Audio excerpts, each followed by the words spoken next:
Okay, guys, can I have your attention, please? Welcome to Mktg7503 Buyer and Consumer Behavior. So, starting from this week, me and Rakesh and Claudia will be teaching you guys on various topics of consumer behavior. And more specifically, we have split our work. So this week, and I think between weeks 5 and 7, I will be the instructor, right, on the course contents. And then starting from week 8, Rakesh will take over and then finish the rest of the theoretical stuff. And then when it comes to your presentation, and we three will come back together again and then to go through the process, like marking and stuff. Okay? So that's me, the guy in the middle. I took this picture about 10 years ago, by which time I just finished my PhD at Monash in marketing.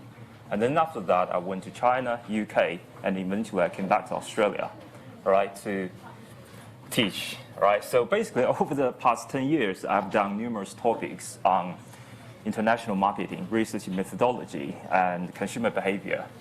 And from what I can remember, I think the structure of the way that we teach is slightly different across different countries. So for example, in China and in the UK, when we teach buyer behavior to students, normally the class will be a 2-hour duration.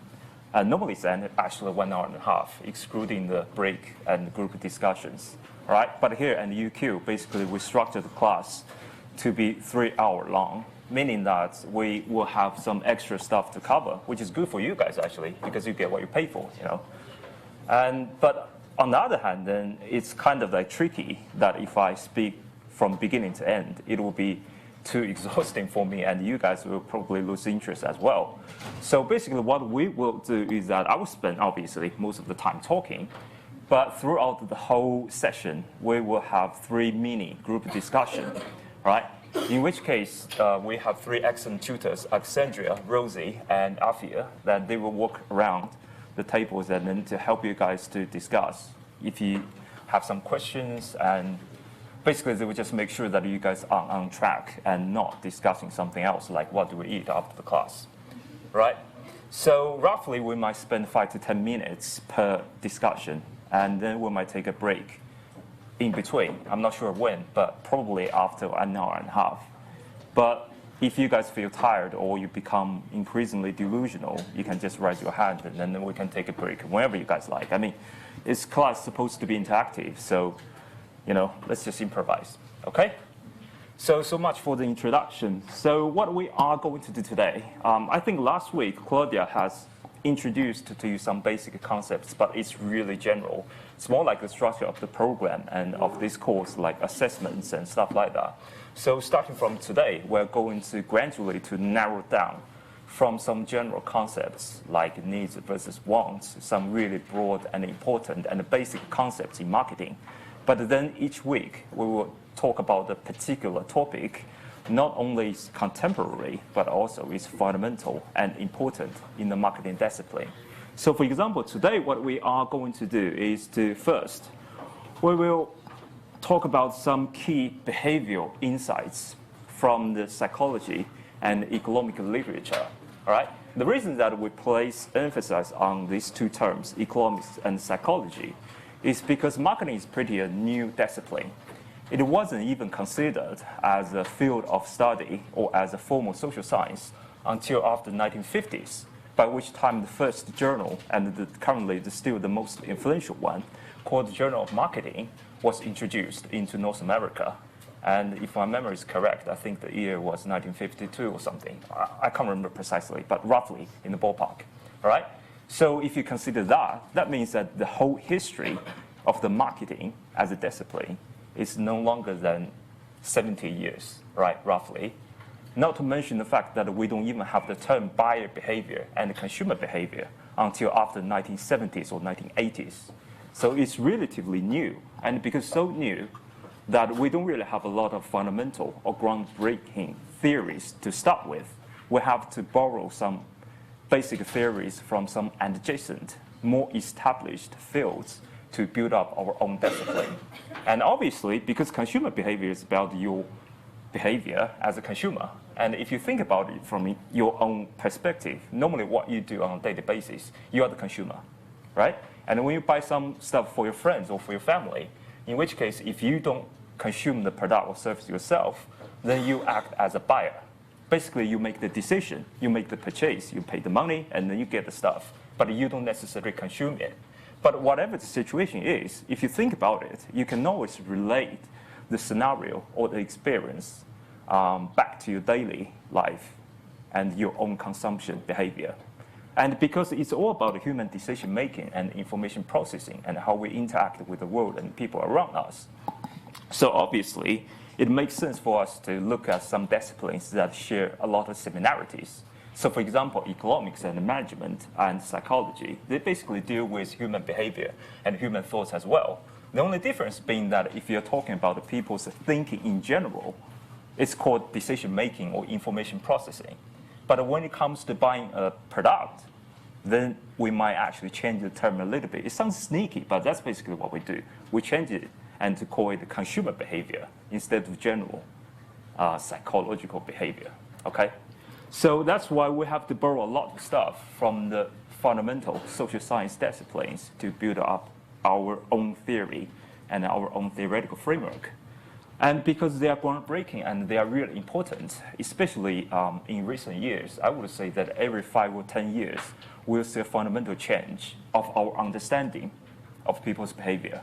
And because of that, we will spend most of the time today actually talking about the first section, right? The behavioral insight from the economics and the psychology. And then after that, we will spend some time talking about the consumer culture theory. This one is slightly different from the first one, in a sense that the first one is more generally about some behavioral science, economic theories, whereas the second one is more closely related to sociology and culture, right? We will see some emerging trend in the marketplace in which people engage in some sort of like a behavior which cannot be fully explained by traditional economic theory. So for example, the fundamental consumption in economic theory is that you should be the utility maximizer. Have you heard about the term utility? U-T-I-L-I-T-Y. Basically, what that means is when you consume something, right?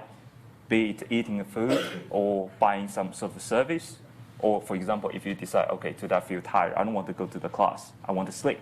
Whatever you do, whenever you engage in some particular behavior, you are trying to get some sort of like satisfaction or pleasure from doing this thing. And then the magnitude of the pleasure or satisfaction, we coined it as utility, all right? So basically you can replace this term with like pleasure or enjoyment or satisfaction or happiness, whatever you can think of. So basically economic theories would argue that whenever you do whatever you do, you should try to maximize amount of pleasure or satisfaction or happiness when you engage in this particular behavior. So for example, if you buy a product, you should make sure that you get what you pay for. So if you feel like the product's worth at least $5, and if you spend $5, then that's okay. You're rational, right? Of course, if you think it is worth $10 and you just pay $5, well, that's even better, right? You are a very smart consumer, we would say. But if you know it's worth less than $5, yet you say, yeah, I still will buy it, I pay $5, then we will call you irrational. Basically, that's a very gentle term. Normally what we will say instead is you're stupid or crazy, okay? So basically, economic theory will always say that when you buy something, when you engage in a behavior, stuff like that, you should always try to maximize your utility, your happiness. But unfortunately, for some particular phenomenon in the consumer world, there are things that we cannot satisfactorily explain using the theories from economics and management and sociology and whatsoever. So we have to try to understand them from some different perspective, in which case one of it would be consumer culture theory. And then after that, if we still have time, we'll talk about how consumers consider the innovation of the products. So for example, if there's some new product in the marketplace, like iPhone, right? If we got an iPhone 55 instead of iPhone 54. I'm not even sure if Apple still exists by that time, but let's imagine there is. And how do you judge if the new iPhone is better than the old one? And how did you get this kind of gut feelings? Sometimes you might feel like, okay, it's worth it. it's really new, and I think that it's quite innovative. I like it. But some other time you feel like, yeah, they just change the existing product with a new name, and I don't feel like there's some new stuff in it, even though they call it the new generation of the mobile. And why do you have that kind of reaction, even though you may not know the theories behind the judgment of product innovations and stuff like that? Okay, so we will briefly talk about the psychological process when consumers see new products. How do they make this kind of evaluation, and how do they make the judgment? So to recap, we'll spend roughly 2 hours or even longer than 2 hours to cover the first topic, which is really important and very useful when it comes to understand how consumers consume in the contemporary world. And then after that, we might spend less time talking about the second and third topic. Okay? And before we proceed even further, it is necessary to, again, to distinguish between two key terms, which I believe Claudia has actually covered it last week in the introductory course. And I want you guys to reflect a little bit on these two key concepts here. The reason that we keep calling them the key concepts is because by definition, basically what is marketing anyway? We always say, okay, I'm a marketer. I'm doing marketing research. Even though, for example, if you go to the retail industry, you are still actually part of the marketing concept, right? So what exactly is marketing? There are different terms and different definitions of it, but now currently one widely accepted definition is marketing is actually a value exchange process. So for example, when it comes to the buyer and seller categorization, you pay money as a buyer, and then the seller in turn take your money and then give you the product or service, because he believes that your money is more important than the product or service he's providing to you. But you as a consumer, you feel like, okay, I need to pay this money because I need to acquire the product or service. That's worth it, right? If both parties feel like there's more value can be obtained by engaging in the exchange, then the exchange will occur. In other words, if one party feels like there should be an exchange, but the other party feels like, no, there isn't such a need. So for example, if I have $10, you have $1, and you say, hey, let's exchange our money. I give you my $1 and you give me your $10, in which case most likely I will refuse, because why should I, right? I will end up with minus $9 compared to the start state, and you will be better off, and I'm not that stupid to just change my $10 bill with a coin. So basically, both parties have to agree that there's something beneficial after the exchange, do the exchange occur. So when we talk about the exchange process for marketers, if you really want to ensure that this transaction is going to occur, then you have to keep in mind that your good or your service will satisfy the needs and wants of the buyer. In other words, it's not only the product or service that they're going to get. You have to think behind that. You have to think about what exactly do they get or acquire from using your product or service. In which case, basically, that means by using your product or service, their needs and wants can be satisfied. So here, if you look at the definition, it looks pretty simple and straightforward, isn't it? So the needs, I don't think there's even any definitions here. It basically says it's a basic biological motive. That's it. Whereas for wants, that means it's a specific manifestation of the motive. In other words, based on the definition, at least based on the definition from the textbook, it seems to suggest that wants are some specific manifestation or forms of the needs. But that's not really the whole picture. So here, I want you guys to spend 2 or 3 minutes to think about this and answer this simple question. What do you think is the biggest difference between needs and wants? Because we all know what needs and wants are, right? For example, if you feel hungry or thirsty, then you know that I must grab something, right? If I feel thirsty, I will buy water. If I feel hungry, I will need to eat.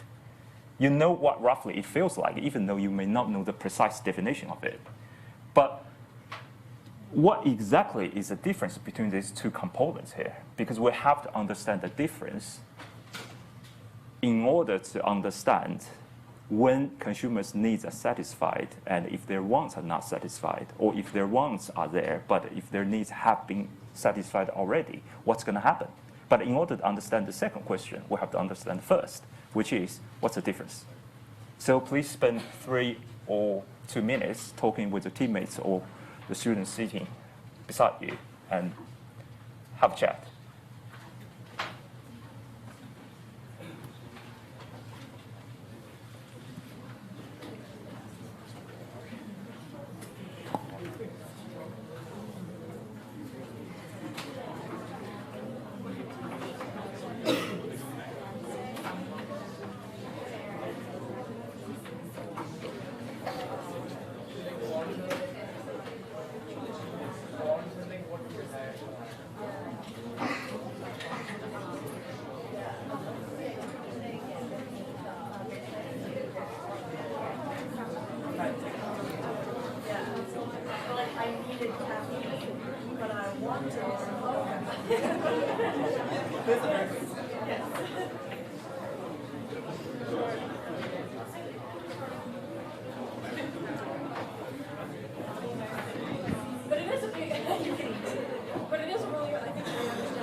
Okay, guys.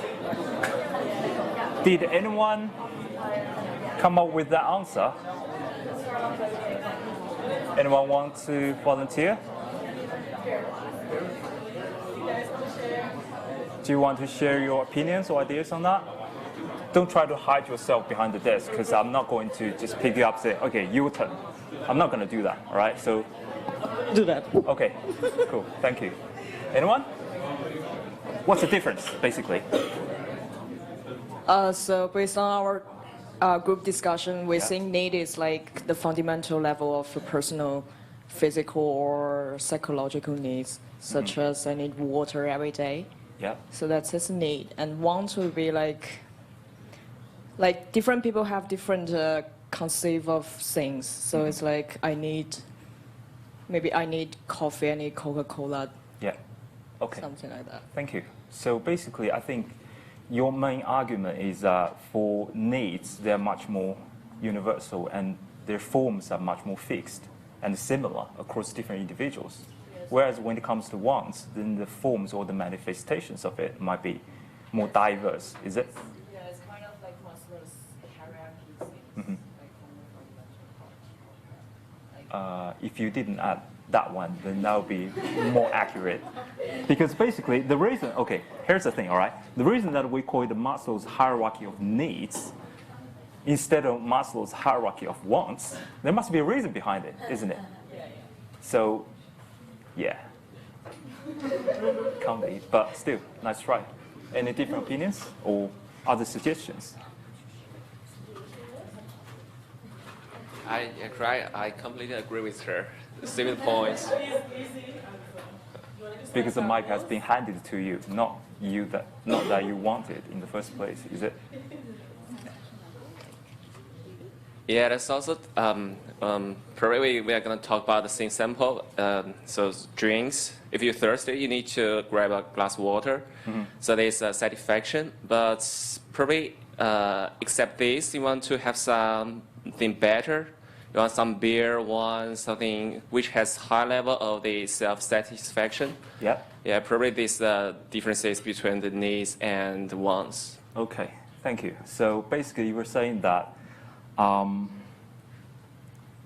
there might be some like different levels of it, is it? So for example, when it comes to satisfying your needs, then the formats of the product and service might be more basic. But when it comes to satisfying your want, then it might be higher level, or at least in the form of more expensive and more diverse type of product. Is it? Okay, thank you. Yes, please. But then what if having beer instead of water satisfy your psychological needs? Mm-hmm. Are you asking the question to me? Yeah. I'll answer it later, because we have to first to figure out what the difference is. And then I think you probably will get an answer once that becomes clear, right? So basically, think about this, all right? We sometimes need something, but we may not really want it. Or sometimes we might want something, but it may not be something you need in the first place. Have you heard of the music band Coldplay? They have the song called Fix You, and there's a line of lyrics that when you get something you want, but not something you need, what does that mean? So for example, I need water. That makes sense, right? I want some water. It sounds plausible as well. How about this? When a baby was born, then the baby starts to cry because he or she feels hungry. And that is kind of like a biological need, right? We normally don't say that the baby needs, we normally don't say the baby wants water, but he or she needs it, right? Because otherwise, it will be about survival. The baby might die. But then we will say that I want some luxury products, a Louis Vuitton bag, for example. But it's hardly convincing that you say, I need a Louis Vuitton bag. Otherwise, I'm going to die because I really need that for my survival. It doesn't make sense, does it? So actually, basically the key distinction here, nice try, guys. The key distinction here is that for the Maslow's hierarchy of needs, no matter the level, sometimes some people might argue, okay, when it comes to self-actualization, right, I want to enhance myself. There's some life goals that I want to achieve.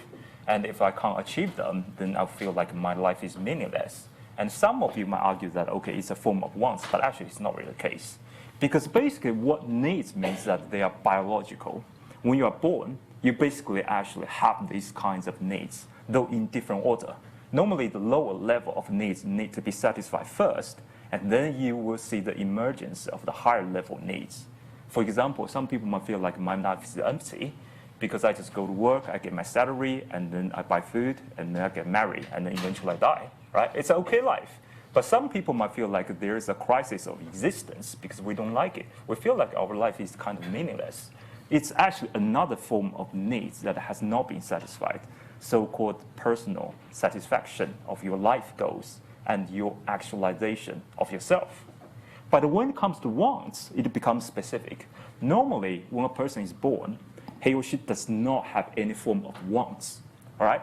But when you grow up, the culture, the society, the people around you, they might tell you different kinds of information that gradually will cultivate you to develop the different types of wants. Normally, wants are not necessary or essential for survival, but you gradually will acquire the desire or the wants because you believe that they are good to you.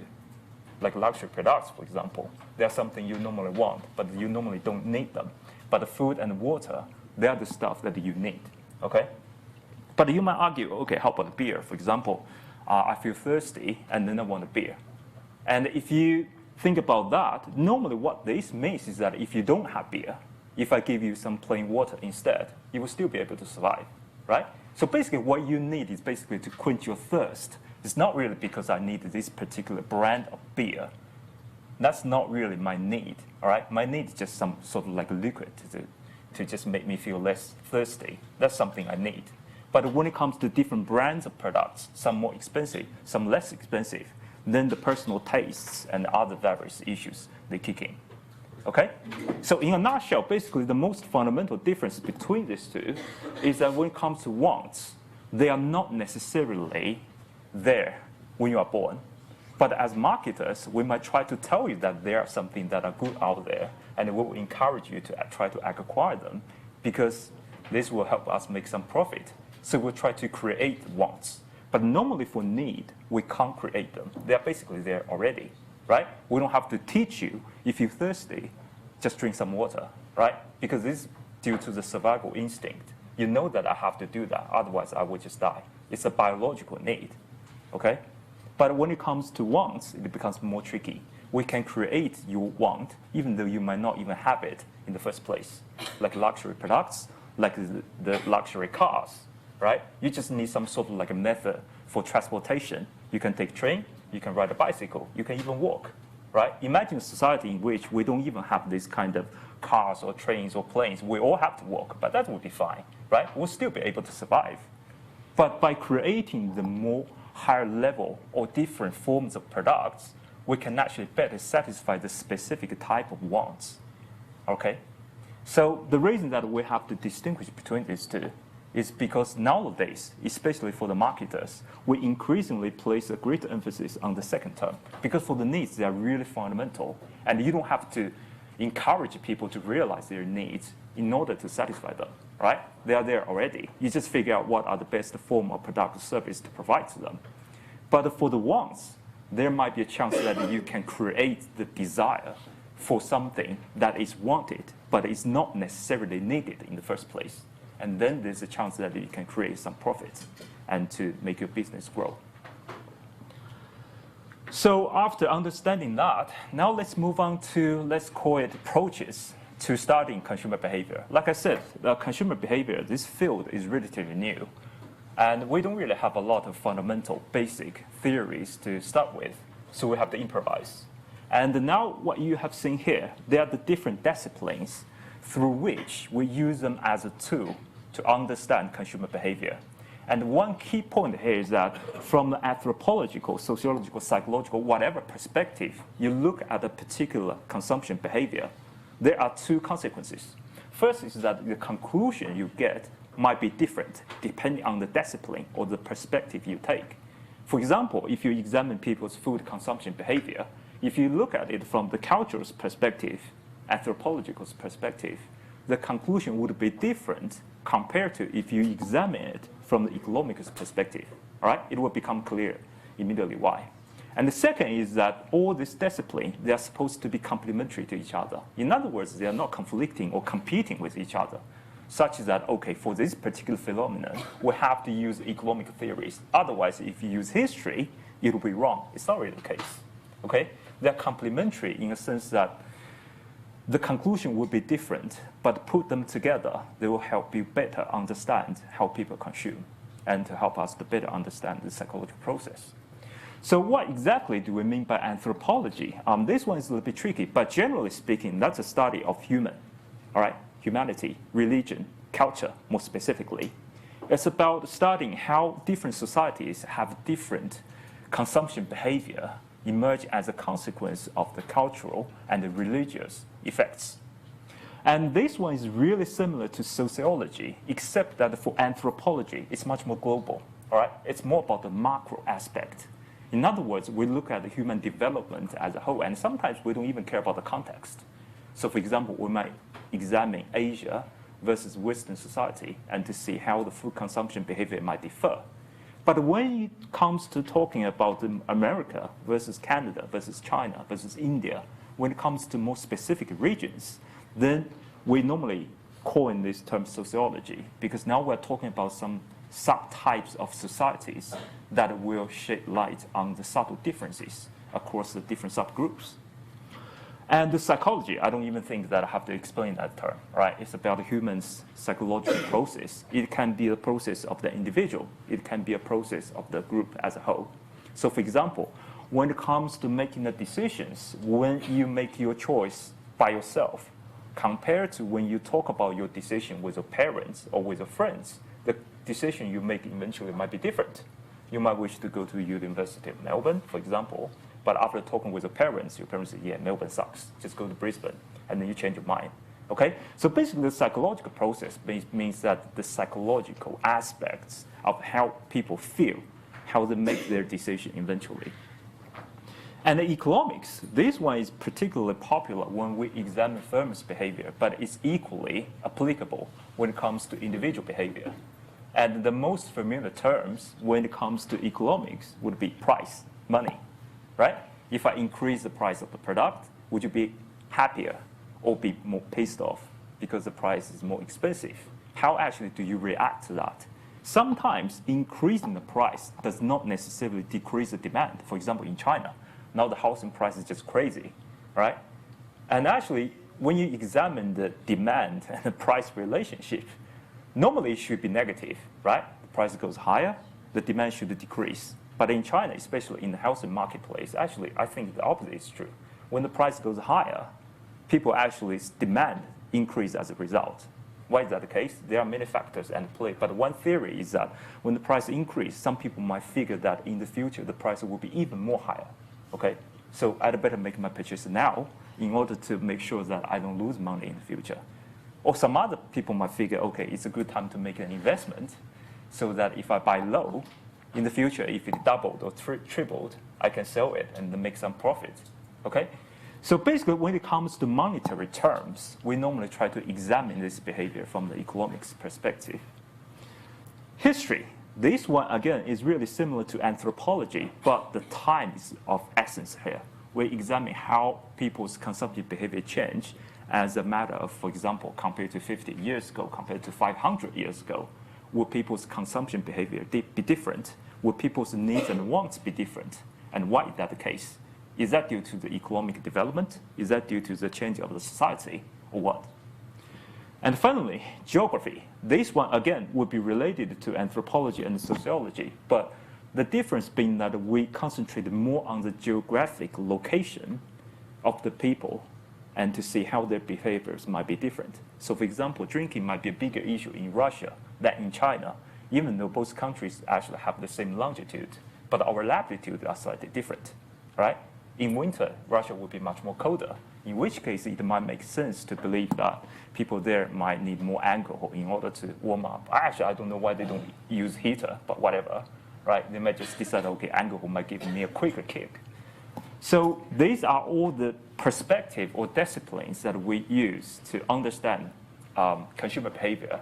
And when it comes to your group project, actually you can have a look at this discipline and then to decide which discipline or which field would I rely on to write my report. Again, I'm not saying that they are exclusive, all right? They are complementary to each other, and depending on the field you choose, the conclusion would be different, the approach would be different, the methods that you use would be different. But they are all useful in helping us to understand how a particular consumption behavior occurs, and in turn we can draw some meaningful and important managerial implications for the firms and for the marketer. So here's an example of how we draw different conclusions using the different perspective to studying alcohol consumptions. And here I'm not going to read them through because they're pretty much straightforward here. And I want you guys to take 3 minutes, roughly, to think about how or what kind of questions we might ask if we try to look at people's fast food consumption from this perspective, different perspectives, okay? And here, I don't want you guys to look at the history one because that one is not quite applicable, to be honest, to the fast food consumption, all right? But we still want to encourage you guys to try to look at the same issue from a different perspective to see what kind of issues you can bring up. So please first think about what kind of question you might wish to ask if you try to look at people's fast food consumption from anthropological, sociological, psychological, economical, and geographical perspective. And second, if you were able to draw some conclusion, whatever the conclusion is, what do you think is the possible implication to the marketer or to the fast food industry? All right? Just keep these 2 questions in mind and have a chat with your friends or your teammates. Okay, cool. Thank you.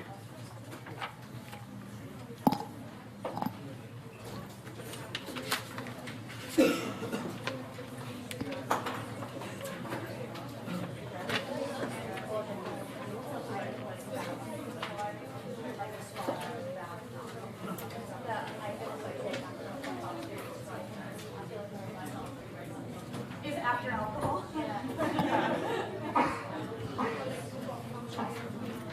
hard. Yeah. That's fast food. Yeah.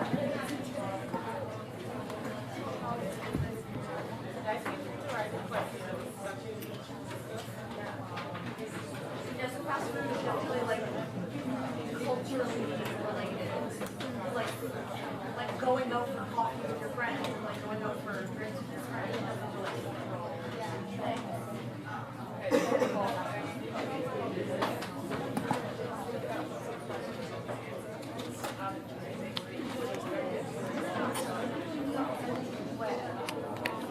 Yeah, okay, so yeah, ritualistic practices.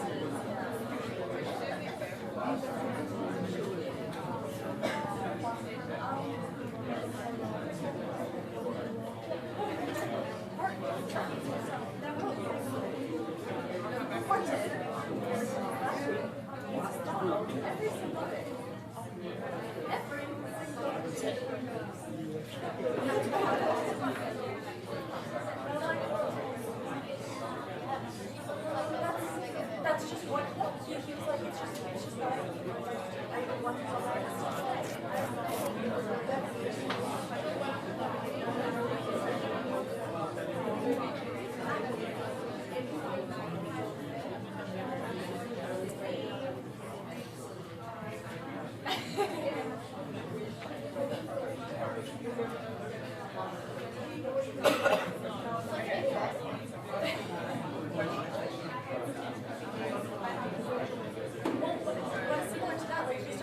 managerial implications of that. Like that business, it's worth it for them to give you occasional free food. Yeah, they're very exactly. He's bringing in a lot more business. So like, what's the logical question?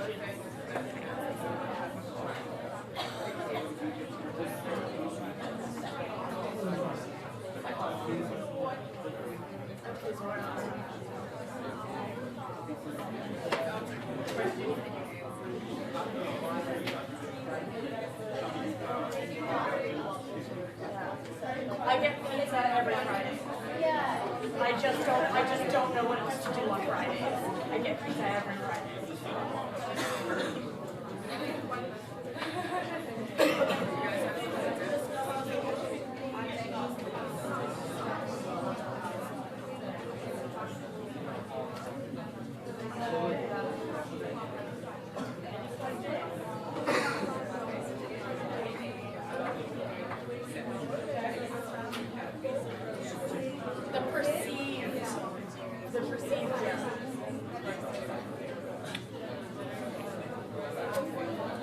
Yeah, it's hard to answer the question. I feel like I just want to talk about what are the ritualistic practices around Just change the word. Yeah.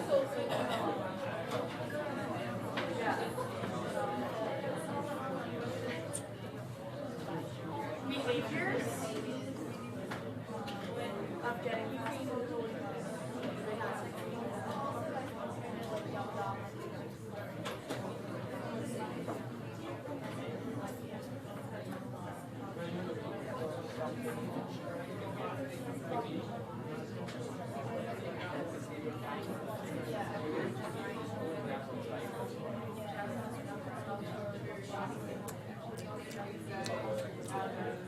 But honestly, I feel like that one goes more into the economics because you're just really looking at like your time versus money, like value there.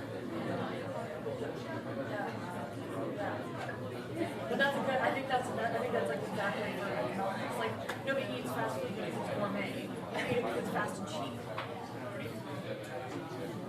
And delicious. I would die with it. Okay, guys, I noticed that some of you become unusually happy, and this suggests to me that probably you have finished and have moved on to something else. So, anyone want to have a try? Pick anyone you like. What are the possible questions that you can think of if you try to look at people's fast food consumption from these angles here? And actually, let me ask you a question before you even attempt to answer, all right? Normally when you encounter this kind of situation, like looking at a phenomenon from a particular perspective, normally how do you tackle it? How do you begin with? Obviously you will scratch your head and then try to come up with all thoughts, whatever come to your mind. But normally, according to my experience, one good way to solve it, I wouldn't say solve it, but one good way to start, all right, is first you try to think of the key terms or the key concepts or key jargons associated with each one of them, and then you try to link the terms with the phenomenon that you are investigating. So for example, when it comes to anthropology, actually we have already covered that. What are the key terms anyway? What are the terms or phrases or words that we frequently mention when we talk about anthropology? What are they? Do you guys have a question? What are they? Anthropology.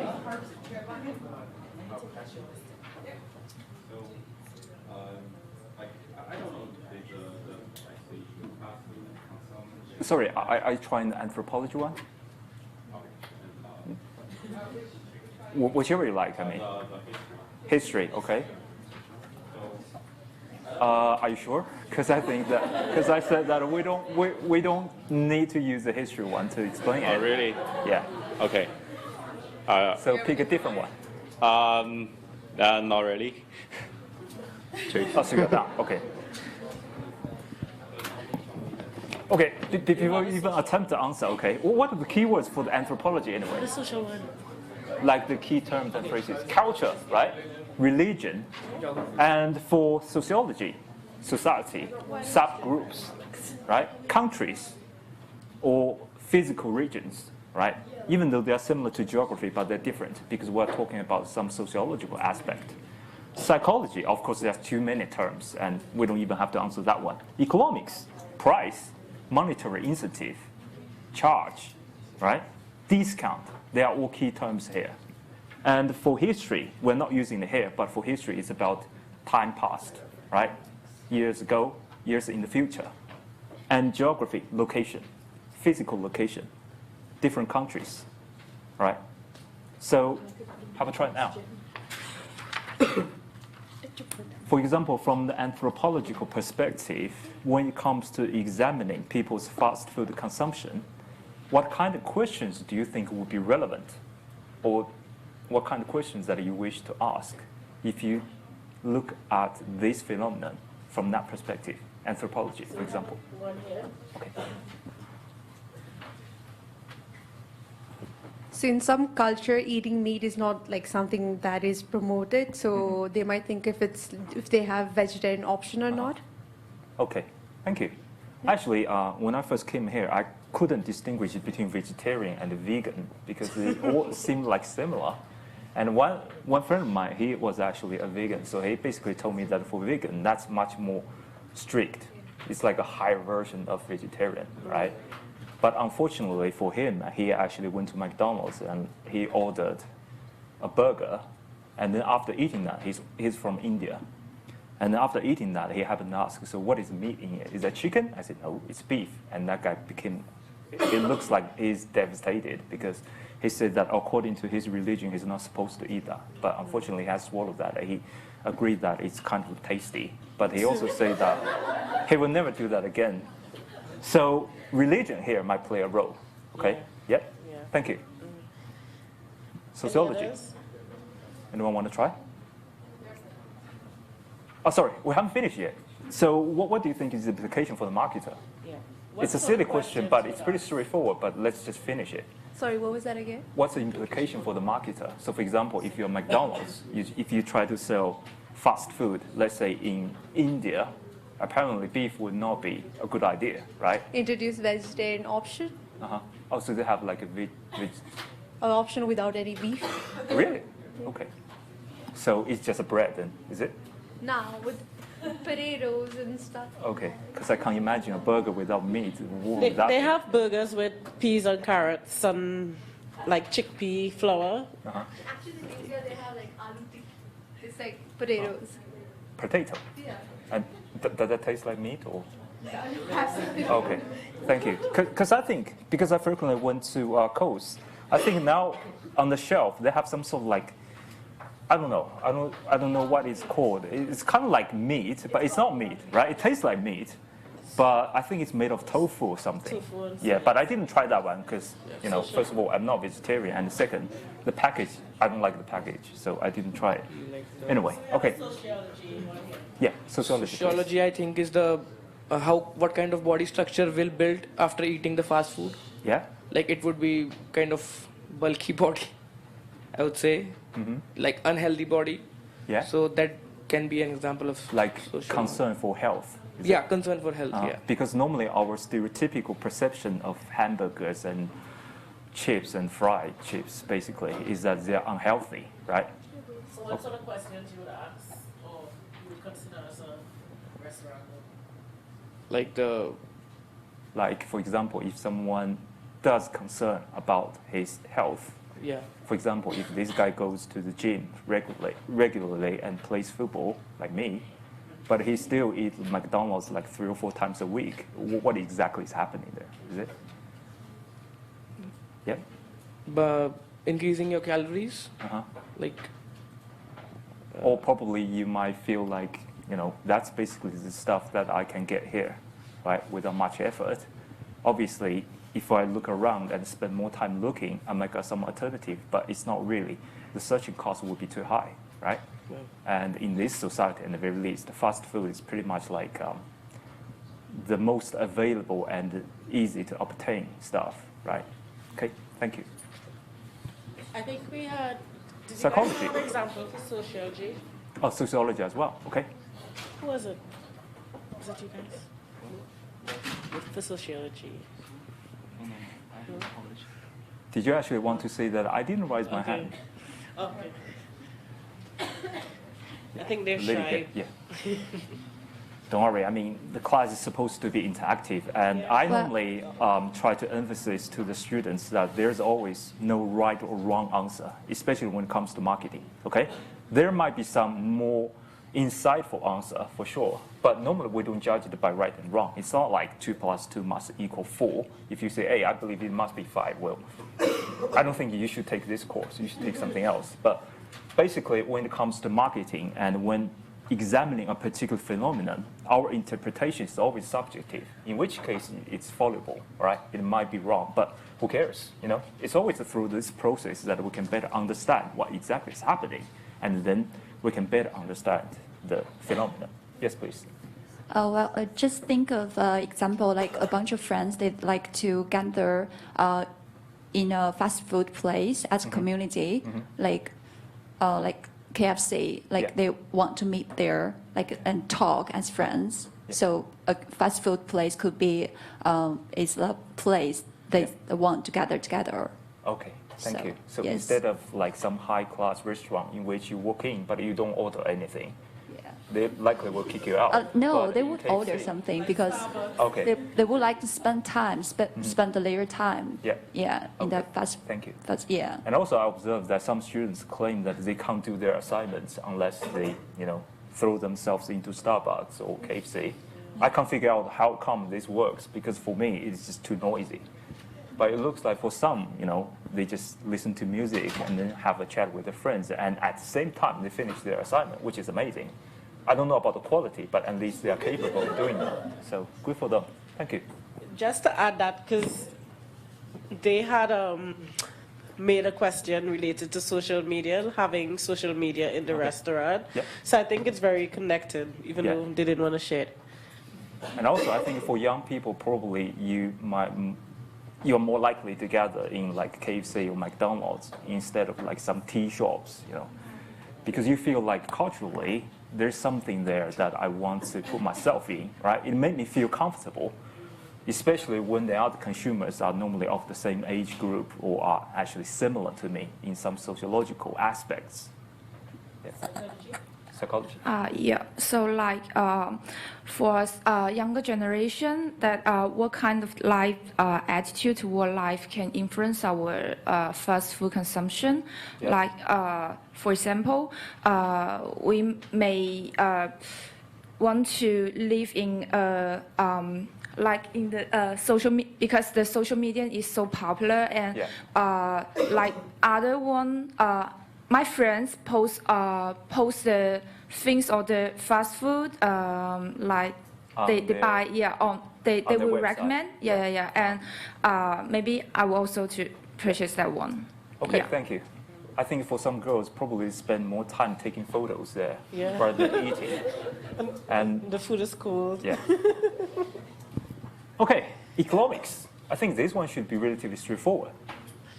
Anyone economics? You had one.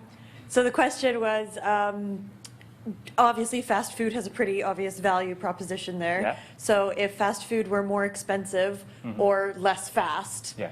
would we eat as much of it as we do? Yeah. Okay, thank you. Any more? Nope, that was it. Okay, thanks. Think about this. Let's say if there's a price promotion, all right? If you are the manager and you want to do some sort of like price promotion, there are two options for you. One is buy one, get one for free. In other words, you buy a burger, I give an extra burger out without charge. Or alternatively, I might say 50% price off. Initially it's $5, now you just pay 2.5. And in other words, if you buy two, you just pay 5, right? It's pretty much equivalent to buy one, get one for free. But do you think that these two work equally well or not? I would think that the buy one, get one free is more effective. Attractive as well, right? What is that case? From your psychological perspective. I think that people are more attracted to free Yeah. than 50% off. They see 100% discount versus Yeah. 50% discount, Uh-huh. regardless of the fact that they paid for the first one. Yeah. Thank you. Actually, there's a literature that has shown that people are really attracted by the freebie, right? In other words, if something is free, even though the value is relatively minimal or trivial, but people will still feel like there is something huge there, right? Because it is free anyway. So they feel like there's zero transaction cost, but I can get something at least trivially valuable. So for me, it's just, too good a chance to miss. Okay. Geography. Again, I would believe that in this particular case study, especially when it comes to fast food, geography will be really closely related to sociology. But again, try to think of something that you think would be relevant. If you try to look at it from a geographical perspective, what kind of questions would you wish to ask? Anyone volunteer?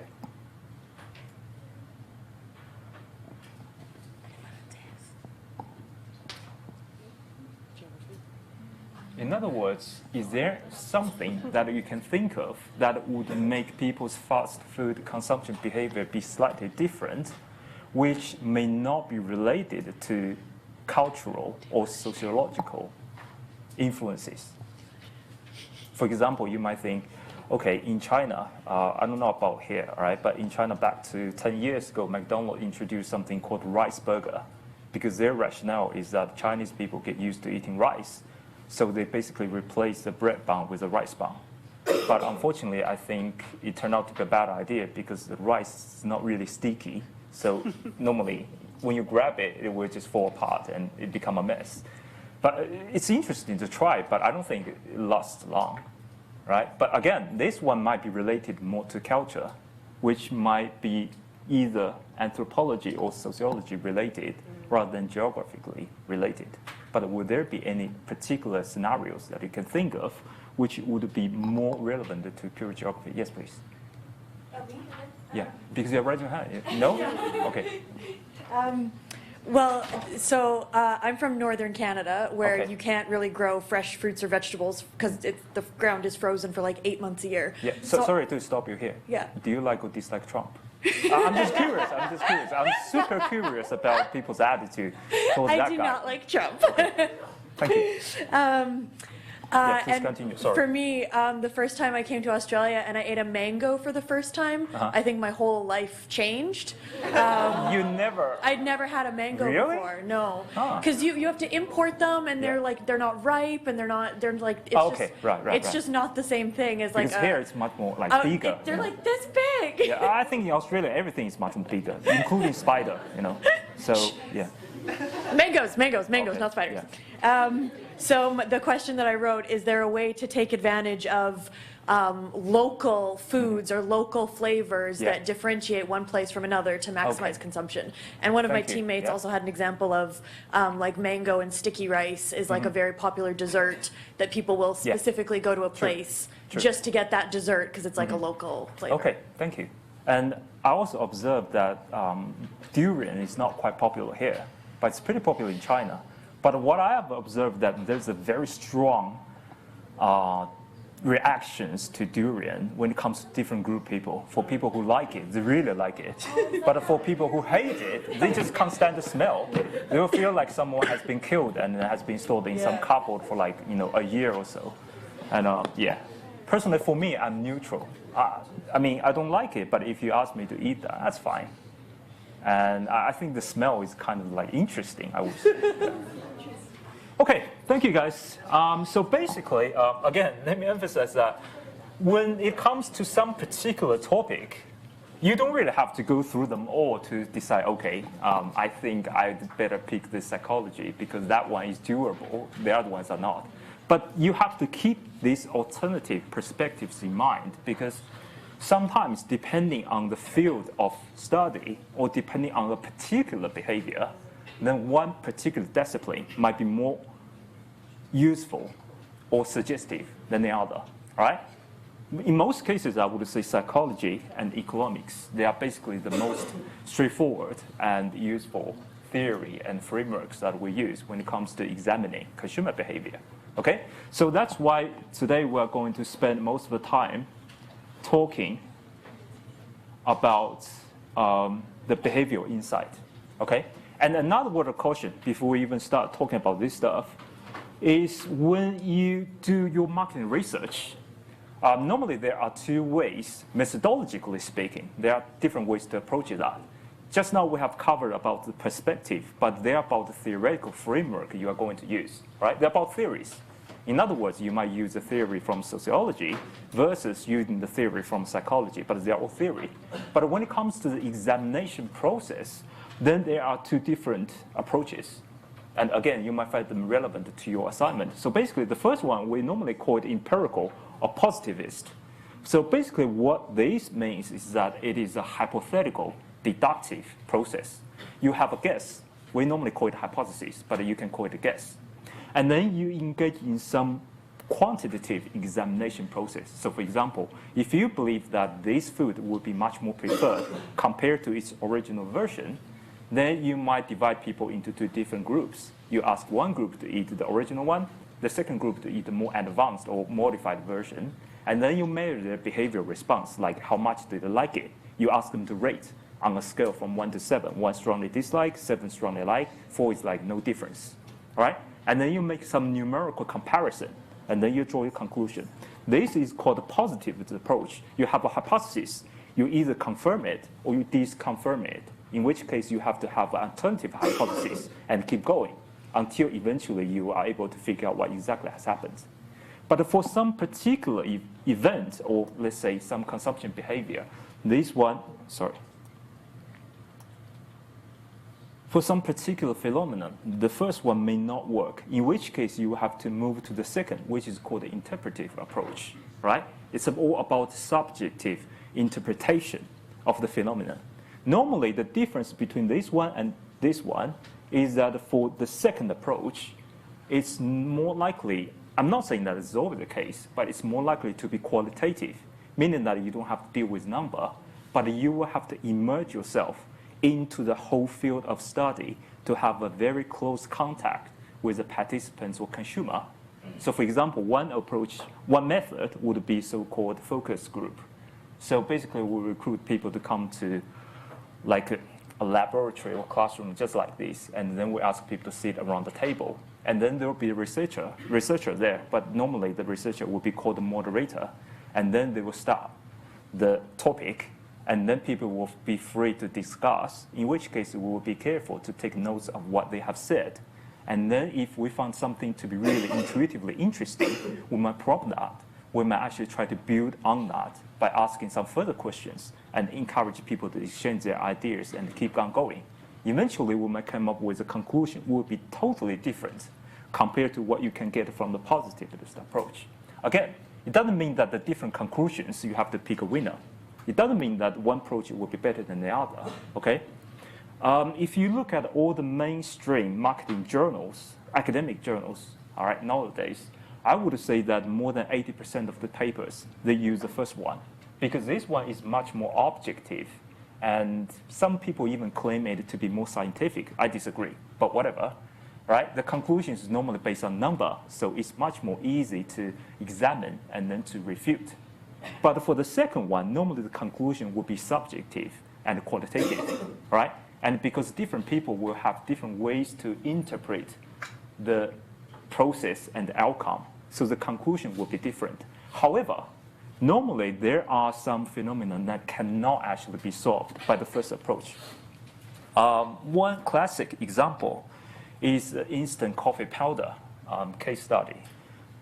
There's a company called Nestle. I believe you guys must have heard of it. It's one of the biggest firms that's selling coffees and baby formula around the globe nowadays, right? And back to 60 or 70 years ago, in which case the American society was still like the really traditional one. Normally the housewife would do the shopping, right? The husband would just go to work. And then after finish their shopping, the housewife will come back to clean the house and then take care of the babies and then cook dinner for the family. So about 70 years ago, the way that the coffee is made in North America is still the traditional way, right? You buy the coffee beans, you grind them, and then you just brew the coffee. And normally it's fine. The only problem is that it's a little bit time consuming, okay? You have to finish the whole process, so it can be time consuming. And it's not quite effective. So Nestle actually came up with the idea that how about that we try to simplify the whole process.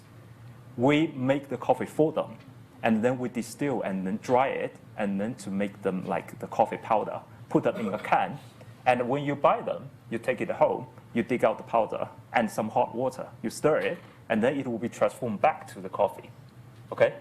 And in order to make sure that people really feel like this process would be okay. In other words, people will like instant coffee just as much as they do with the traditional coffee. In order to make sure that this will definitely be the case, they have done a rigorous marketing research, and then they ask 2 groups of housewives to come to the laboratory, right? And then they serve them 2 cups of coffee. One coffee is made the traditional way, the traditional brewing process, right? You grind the coffee beans, you make the powder, and then you brew it, and then serve. And then the second is made from the instant coffee. You just pour the powder into the cup, pour in the hot water, stir. And then it's a double-blind study. Double-blind doesn't mean that you go blind, okay? Double-blind simply means that as a researcher, I don't know which cup is the traditional one, which cup is actually the instant coffee powdered one, right? I don't know. And as a participant who is going to drink the coffee, you don't know either. So you have a taste, and you tell me which one you like better. And then I will come back to examine which one is which, and then I draw my conclusion. And they found out that for the most participants, they can't distinguish between these two. Some even claim that, are you kidding me? They're the same. Are you actually playing tricks or what? Because I don't feel like there's any difference, okay? So Nestle made this conclusion. People will treat instant coffee. They just like it as much as they do with the traditional one, all right? There's no question about that. And because they were able to streamline the manufacturing process in such a way that instant coffee will actually be cheaper to produce per cup, so the cost will be lower as well. In other words, you get the same product, but you pay less. And you save more time, actually, because it takes less time to produce. So it sounds too good to be true, almost, right? So the Nestle make a conclusion that, okay, our experiment has confirmed that instant coffee is going to be a huge success. So they introduce the mass production of the instant coffee and then place their products on all the shelves of the major supermarkets in North America. Now something strange happened. Virtually no one purchased instant coffee. They still came to the shelf to grab the coffee beans and took home and then to grind it and then to brew it. But when you ask these shoppers, do you really dislike the instant coffee? They were like, yeah, we like it, no problem. I just like the traditional one, all right? And you ask them, are you going to really to buy the instant coffee? They will say, yeah, we'll buy it in future, but not this time. So there must be something wrong here, right? People say that they like something, but they don't buy. So we see a dissociation or separation of their attitude and their behavior. And about 70 years ago, that was a puzzle, right? No one knows what exactly has happened. And it's kind of weird, because we normally believe that your attitude should be consistent with your behavior. If you like something, you approach. If you hate something, like spider, you avoid. So how come that you say you like something, but you avoid, right? Just like you text a girl, do you like me? Say, yeah, you're a nice guy, But I don't think that we should hang out together. Now we know what that means, but back to many years ago, that was tricky, isn't it? You just can't figure out what exactly has happened. Normally, when this event occurs, nowadays we know what exactly is happening. This is because your attitude has two folds, all right, two dimensions. One dimension is the dimension that you know what you know. That is called conscious attitude. So for example, you might say, I like McDonald's, but I don't like KFC because I don't like their logo, whatever, right? That is called your conscious attitude. But there's a second dimension, which is even more fundamentally affecting your behavior, but you do not know that dimension. That is called unconscious mind. And normally, when there is a dissociation between your conscious and unconscious mind, it will be your unconscious mind that will determine your behavior, not your conscious mind, okay? In other words, when people say they like something, they're basically telling you what they have in their conscious mind. But when their behavior is the opposite, it means that their unconscious mind has a different opinion. But here's the problem. You are able to voice your conscious mind, but you can't voice your unconsciousness, right? Just like I ask you, so what is exactly is hidden in your mind? You can't even tell yourself. So we have to borrow something from clinical psychology, nowadays known as a projective technique. Basically, the idea behind the technique is that if you can't tell me what you really feel about something, I will take an indirect approach by trying to project the target into something else in which it becomes less threatening, and then I will try to dig out what exactly is behind it. So they recruit these two groups of housewives back to their laboratory, but this time they give them a different task. They said, okay, there's no coffee tasting whatsoever, okay? This is just an evaluation of someone similar to you. So they showed them a list of the shopping list from two hypothetical housewives. Of course, they didn't tell them that they were hypothetical. They just told them that they are the real shopping list from some real consumer living in your neighborhood, right? And the two lists have identical items on them with one exception. On list A, when it comes to the coffee category, that is the traditionally brewed coffee. Whereas when it comes to the second list, the coffee has been replaced by the instant powdered coffee.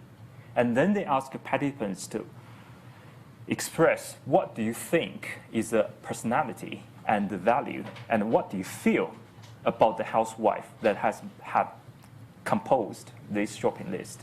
And an interesting difference emerged. Compared to the housewife that they believe have purchased the traditional coffee, if they believe that the housewife has actually purchased the instant powdered coffee, they feel like the housewife was kind of like irresponsible, lazy, doesn't care about the quality of life, always want to take a shortcut, all of which are actually negative stereotypical perceptions.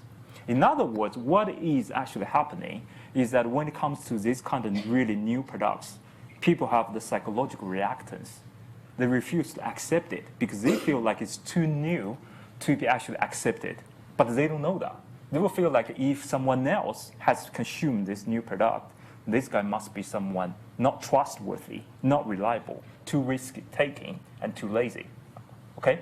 So in order to change their stereotype, Nestle in the past 10 years has come up with all sorts of advertisement depicting, for example, a middle-class housewife go picnic with a family, with a husband and kids, and all of a sudden they need some coffee, but they can't make coffee just on the page. So they took out some instant coffee powder and then put the hot water in it, and everyone enjoy it, right? And the reason that they use the middle class in the background is because they want to infuse consumer with the perception that it's totally okay for you to purchase this product because you will be the mainstream in the society in the future, and there's nothing wrong to buy instant coffee powder, right? So with this kind of marketing activities, then after many years, Nestle was able to transform and change people's stereotype to be more acceptable of this new product. Of course, nowadays, we don't believe that instant coffee powder is really new product because it has been there for many years. But when it first emerged, people normally have a very strong reaction to it. They feel like this might not be quite reliable because it's food. You know, it's different from some like a new iPhone or new computer, which would not be that threatening. But when it comes to food, especially manufactured in a totally different process, we feel like there's something that might go wrong, and we want to double check. So this is an illustration of when it comes to some particular phenomenon that, like unconscious mind, like a stereotypical perception, we just can't tackle the issue from the positivist approach, and we have to resort to something more subtle. Okay, so much for that. So here's what we are going to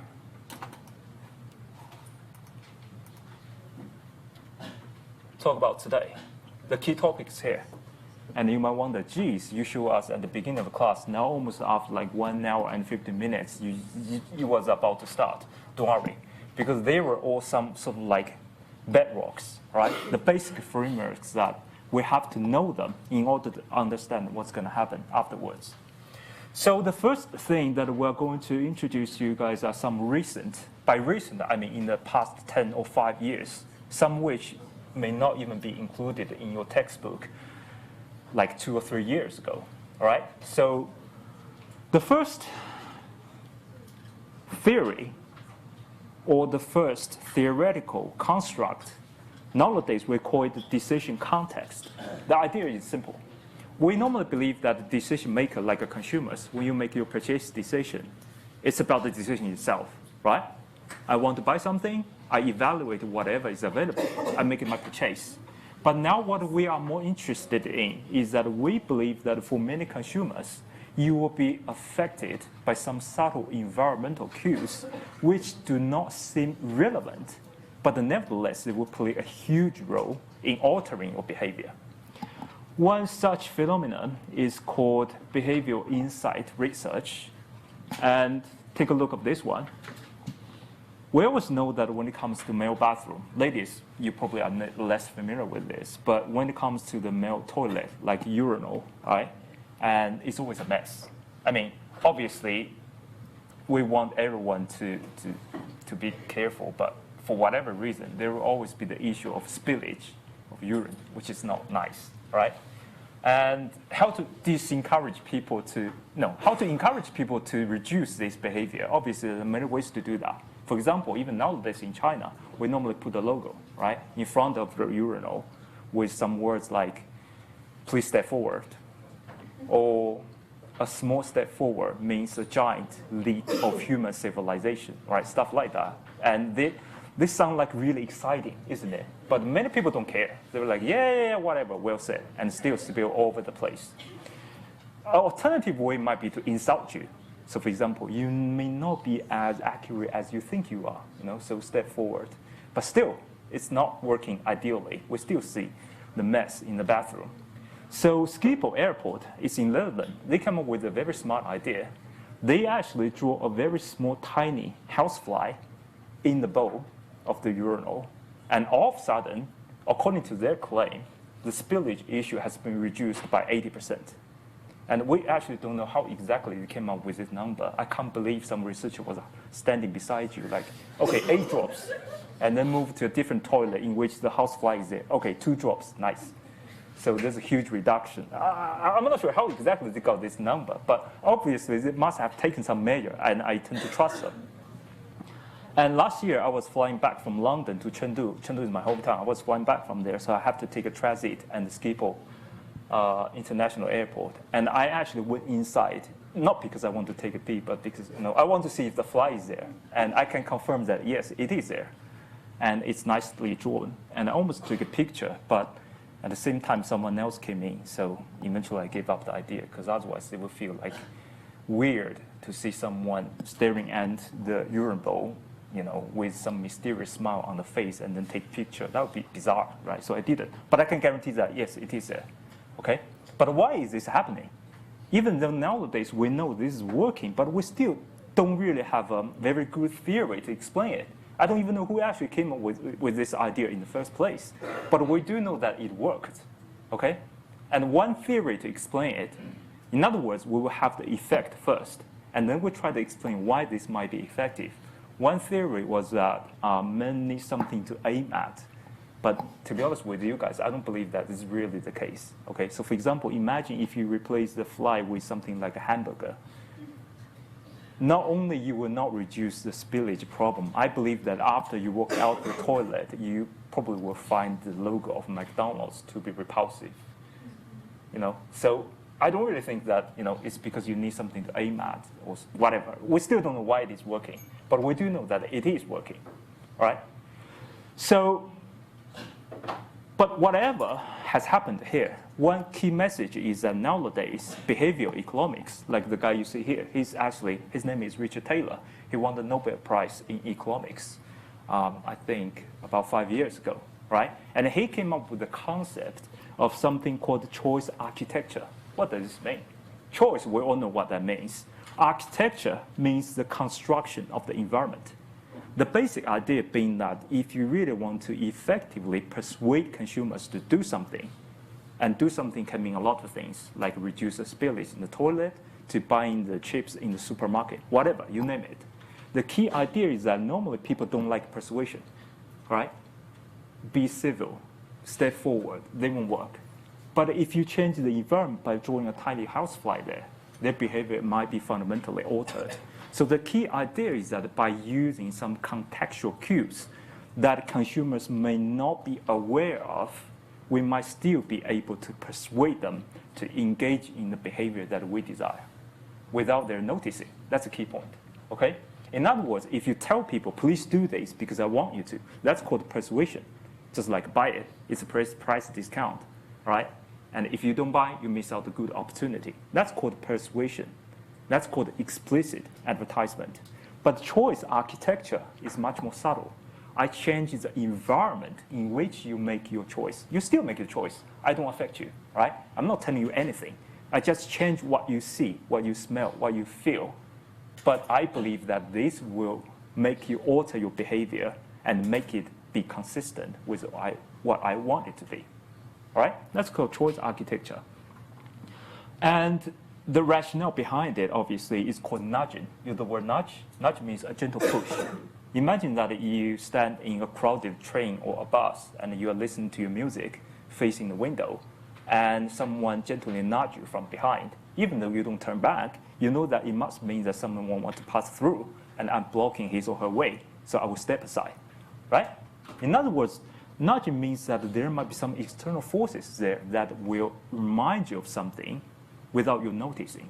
In other words, you will still listen to your music, you will still have a chat with your friends on the phone without even noticing that you have actually stepped aside to give way to other people. And this will be different from, for example, pushing or shoving, right? If someone shoves you, say, hey, get out of my way, you will be really angry because that's too noticeable and that's very rude, right? But for the behavioral nudging, it means that we have to apply some external forces, but in a very gentle and subtle way that you yourself, your protagonist, you will not notice that it's actually happening there. So why is nudging and choice architecture effective? This actually comes back to the distinction of the conscious and unconscious mind that I have introduced to you guys about 5 minutes ago. So basically, your brain, obviously, biologically speaking, your brain is just your brain, right? And there's a saying that the size of your brain is the size of your fist, which will be mistaken, because if it is really the case, you must be really stupid.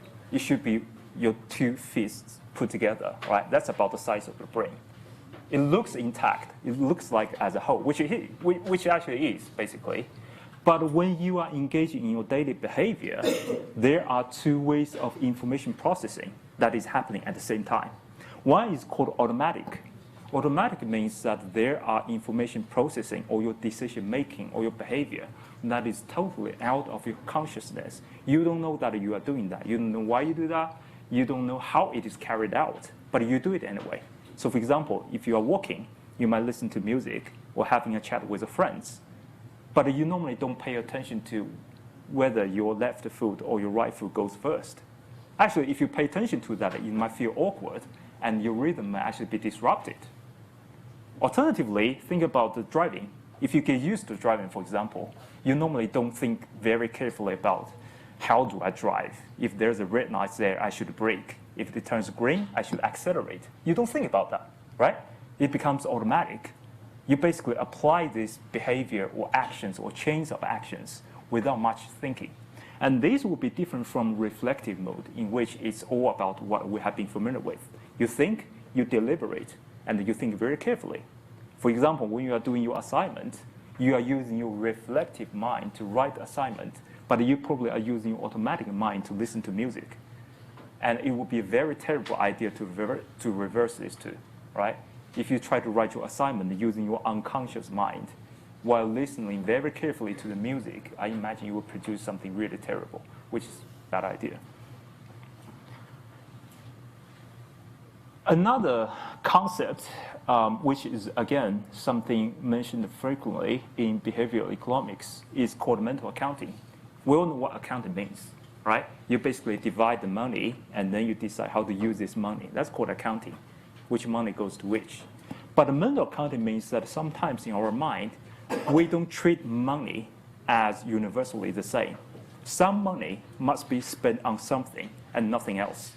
So for example, if you have saved some money for your tuition fee, and all of a sudden you bump into some luxury product or whatever you feel like you really want to buy, would you use your tuition fee to pay for that? Probably you will be reluctant because you feel like, yeah, it may not be the right thing to do, okay? But actually, they're just money. In other words, from the traditional economics perspective, money is just money, right? You shouldn't have like categorization of different money, so to speak, in your mind. But in real world, in our daily life, people frequently do this. For example, if you buy a jacket, which is supposed to be $200, the original price, now the seller tells you that, okay, I'll give you a bargain you can't refuse, $100. In other words, 50% off. You save $100 if you buy it. And I believe that for most people, this deal seems like really attractive, isn't it?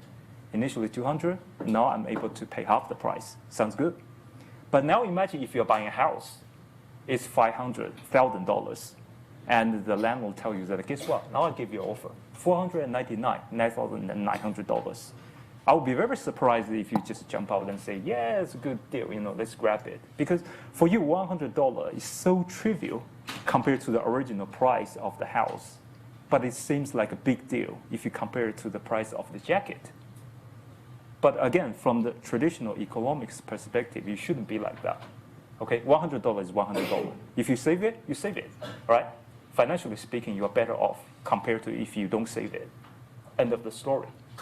But from the manual accounting perspective, people believe that this money spent on this particular item are grouped together, and we're not supposed to separate them. And again, another concept, I would say, which again is closely related to mental accounting, is called loss aversion. Loss means losing money. Aversion means you dislike it. And from traditional economic theory's perspective, loss aversion is completely irrational. And as a normal human being, you should not have that kind of manifestation of loss aversion. So basically what this means is, imagine if I give you a bet. All right, I toss a coin. If heads up, you win some money. If tails up, you lose some money. And because the coin is fair, fair means that it's not staged, it's not something that I have, done some tricks on, and it's completely fair. Let's imagine that if you have a 50% chance of winning, let's say $15, winning, and then there's a 50% chance that you will lose $10. Would you take this bet or not?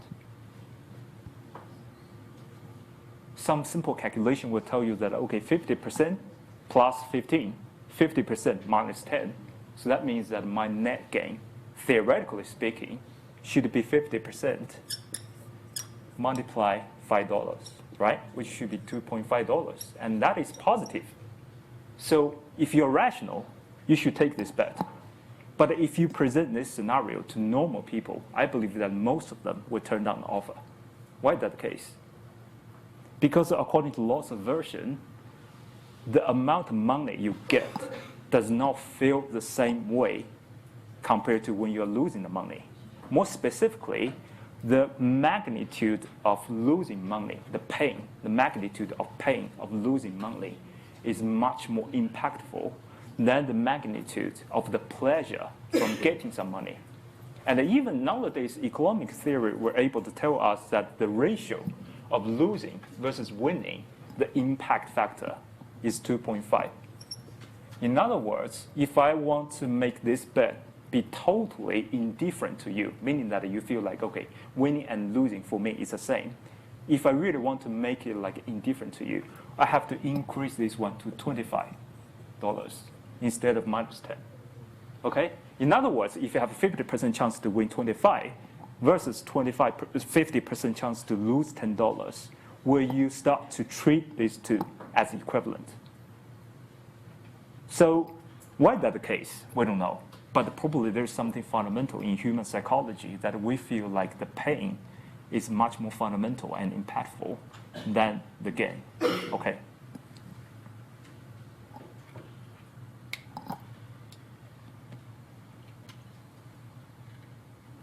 Okay, I think let's finish this one, and then we'll take a short break. Okay? Norm. Norm theory was a concept developed by the behavioral economist called Daniel Kahneman in 1986. And basically, the argument is really simple, and too simple, actually, that we don't even believe that it should be treated as a theory. What basically norm theory argues is that norms, all right, in our daily life, what is norm anyway? Norm is different from law. If you break the law, you will be punished. That's called law. Okay? For example, if you kill someone, you'll be sent to jail. But if you engage in some behavior that break the norms, there will be no punishment normally. But because this is a norm that governs our society to make it functioning properly, we as human beings believe that we should not break the norms. Right? Of course, you can never break the law, but even for norms, we can't break it neither.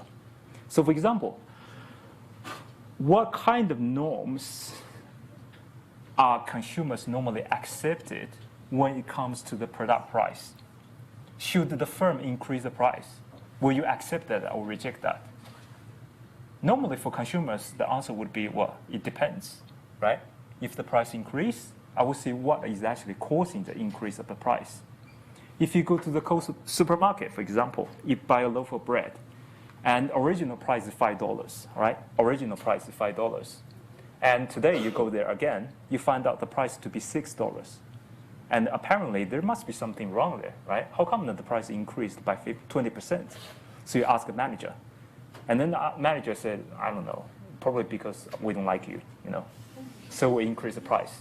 I bet you that if you are normal, you will be pissed off, right? Because why would you increase price simply because you don't like me? That doesn't seem like reasonable, right? You'll be outraged, you'll be angry. Because you believe that norm here have been broken. The norm of transaction should be fair, should be transparent, and liking or disliking a customer should not be a reason to increase or decrease the price, right? But now let's imagine that the manager tells you, guess what? The production cost increased. Unfortunately, we have to increase the price as well because we want to maintain the same profit. And then all of a sudden you feel like, okay, this is justified, right? It's fair because you guys don't want to lose money. That makes sense, right? So now if the cost increase, you increase the price as well. You basically just want to maintain your profit, and that's acceptable. And I'm okay with that. So basically the concept of fairness is a fundamental concept in norm theory. And the reason that we see that this theory is really powerful in the marketplace is because not only we human beings, right, hold the concept of norms. Even for some creatures like monkeys, they also have the norm in their mind, even though they cannot voice it. But their behavior will basically demonstrate what norm theories would predict. So for example, there is a particular kind of monkey, normally we use them for economic experiment. And let me show you a video that actually tests the norm theory, but not in human society, but on monkeys.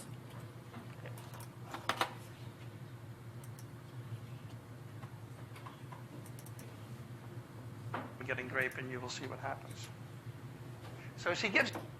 So here's what happened. You see two monkeys here, right? And they are specifically the kind of monkeys that we use for experimental economics. I don't know why. Probably because they're smarter or because they're much more similar to human behavior. But anyway, it's good for these two monkeys because compared to ending up in some medical labs, you know, at least here, normally economics were not really creative to kill you or to dissect you, right? We basically just give you different fruit and different tokens and see how you behave. So first, they gave this monkey a rock. A rock acts as a currency because the monkey doesn't have any money to begin with, right? That makes sense. So they gave him a rock. And then the researcher will train the monkey in such a way that the monkey will get used to knowing that if I give you a rock, if you give it back to me, then I will give you something that is valuable to you. In this case, there will be some cucumber or grape, right? Some fruit, which the monkeys like.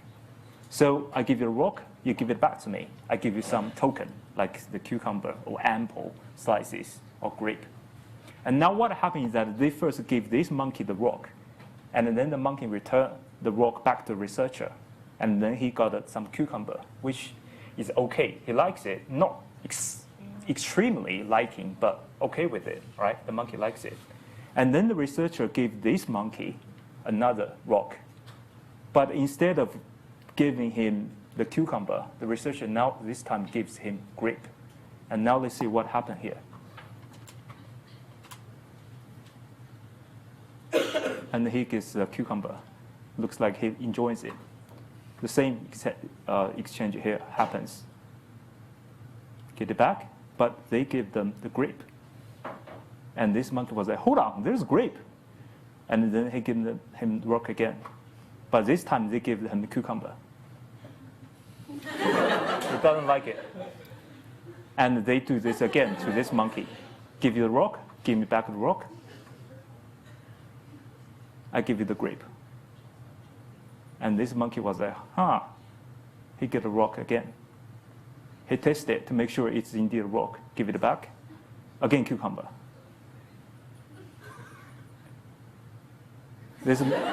He became really angry, okay? So actually, what did you see from this particular experiment? For an untrained eye, your conclusion would be that monkeys like grape more than they do cucumber, right? But that's not really the theory that we dig out from this experiment. What this means is that initially the monkeys actually like the cucumber, but when he sees that his partner is getting something better for exactly the same token, right? For the same rock, how come that he gets something better than me? So the second time when he still gets a cucumber, this monkey gets pissed off. So he throws it back to the researcher, hoping that he will get some grape instead. But apparently, the experiment is designed in such a way that this monkey will never get the grape. So he throws it back again, right? So it's a little bit unfortunate for this monkey, obviously. But so basically, the idea is that when it comes to the exchange process, right, not only human beings, but even for the monkeys, we have some sort of like a norm in our mind. And there are two key terms associated with the norm theory. One is that it's about fairness. And the second key term, have a guess, what is it? Norm is always about the perception of whether or not it's fair, right? Which you have seen already. But there's another closely related concept without which the fairness will not hold. In other words, there is something else that we will have to combine it with the perception of fairness to establish our perception of norm. And what is the second concept? Value? Not really. It's close, but not really. But it's really close. Think about this. The first monkey will not be angry had he or she not seen the exchange process between the researcher and the second monkey. Sorry? Exactly, thank you. Comparison or social comparison. Normally, we don't know something is fair or not when you see something else has happened. And then you make a comparative judgment. And then you draw your conclusion whether or not it is fair. Right? So for example, you get a pay rise. But then your friend or your colleague got an even higher pay rise. Now, not only you may not be happy, you might actually be even angrier compared to if you don't get a pay rise. Because you were like, how come that we work equally hard, but that guy got a higher salary than me? Okay? Actually, I can tell you that this happened to my students. At the beginning of this year, I was teaching the research methods to the year 3 undergraduates. And one group of students, they feel like they have done the same thing, basically the same quality work, which is not actually, but they believe that they did, right? So when they got their mark, which is 70, which is really high already, and they were like, yay, it's a good one. But when they see the mark from the second group, which they believe deserve the same, they got 75. Because for me, I think that they have done an even better job. But these guys were not happy. So they came back and then protested. But think about what will happen if I give the 7th group 65 instead of 75. Apparently, they will be actually much more happier, right? In other words, sometimes when it comes to what you get, you don't know really it is good or bad unless you make it a comparison with something similar. And then you came to a conclusion that, okay, I've got a relatively good or bad deal, okay? Okay, guys, I think so much for the theory. Now it's 6:40. Let's take a 10 minutes break and resume our class at 6:50.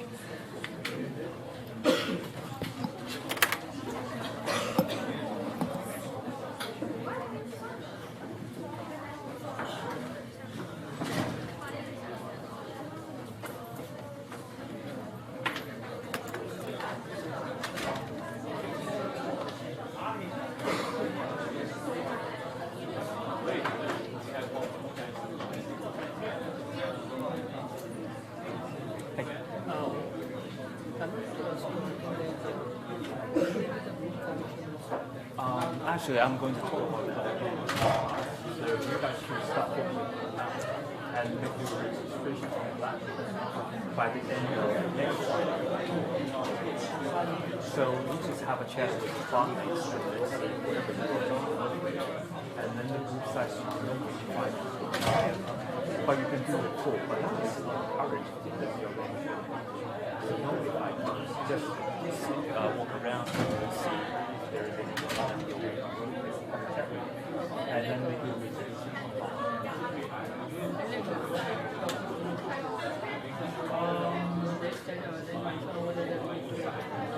Yeah. I would say it's really general. Yeah, it's really general. But I think that all the other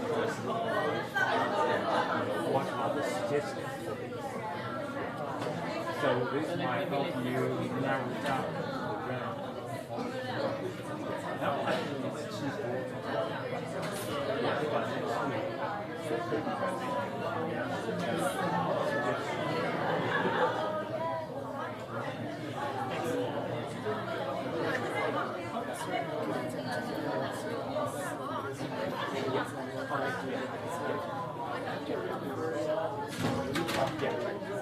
but they haven't started yet, so don't worry. Normally you should start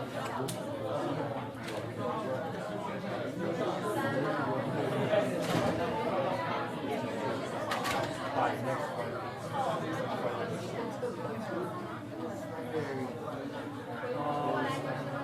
Normally you when you sit around you can have chat. It's really fun.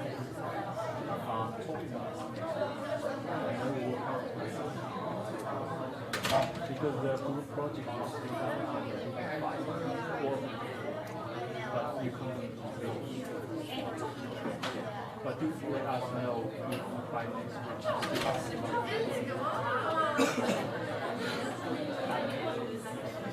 but normally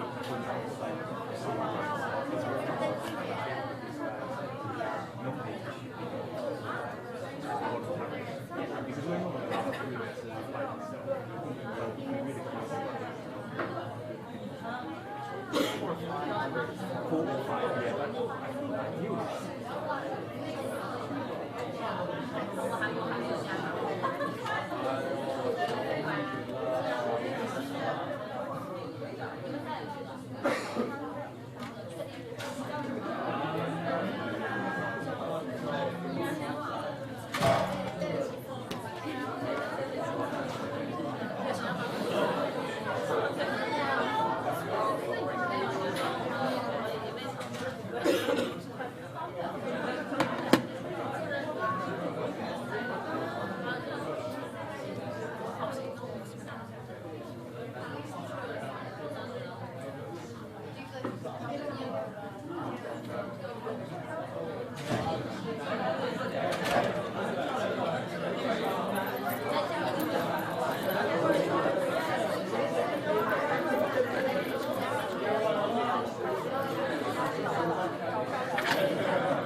No, thanks. I don't need that. Thank you.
Okay, guys.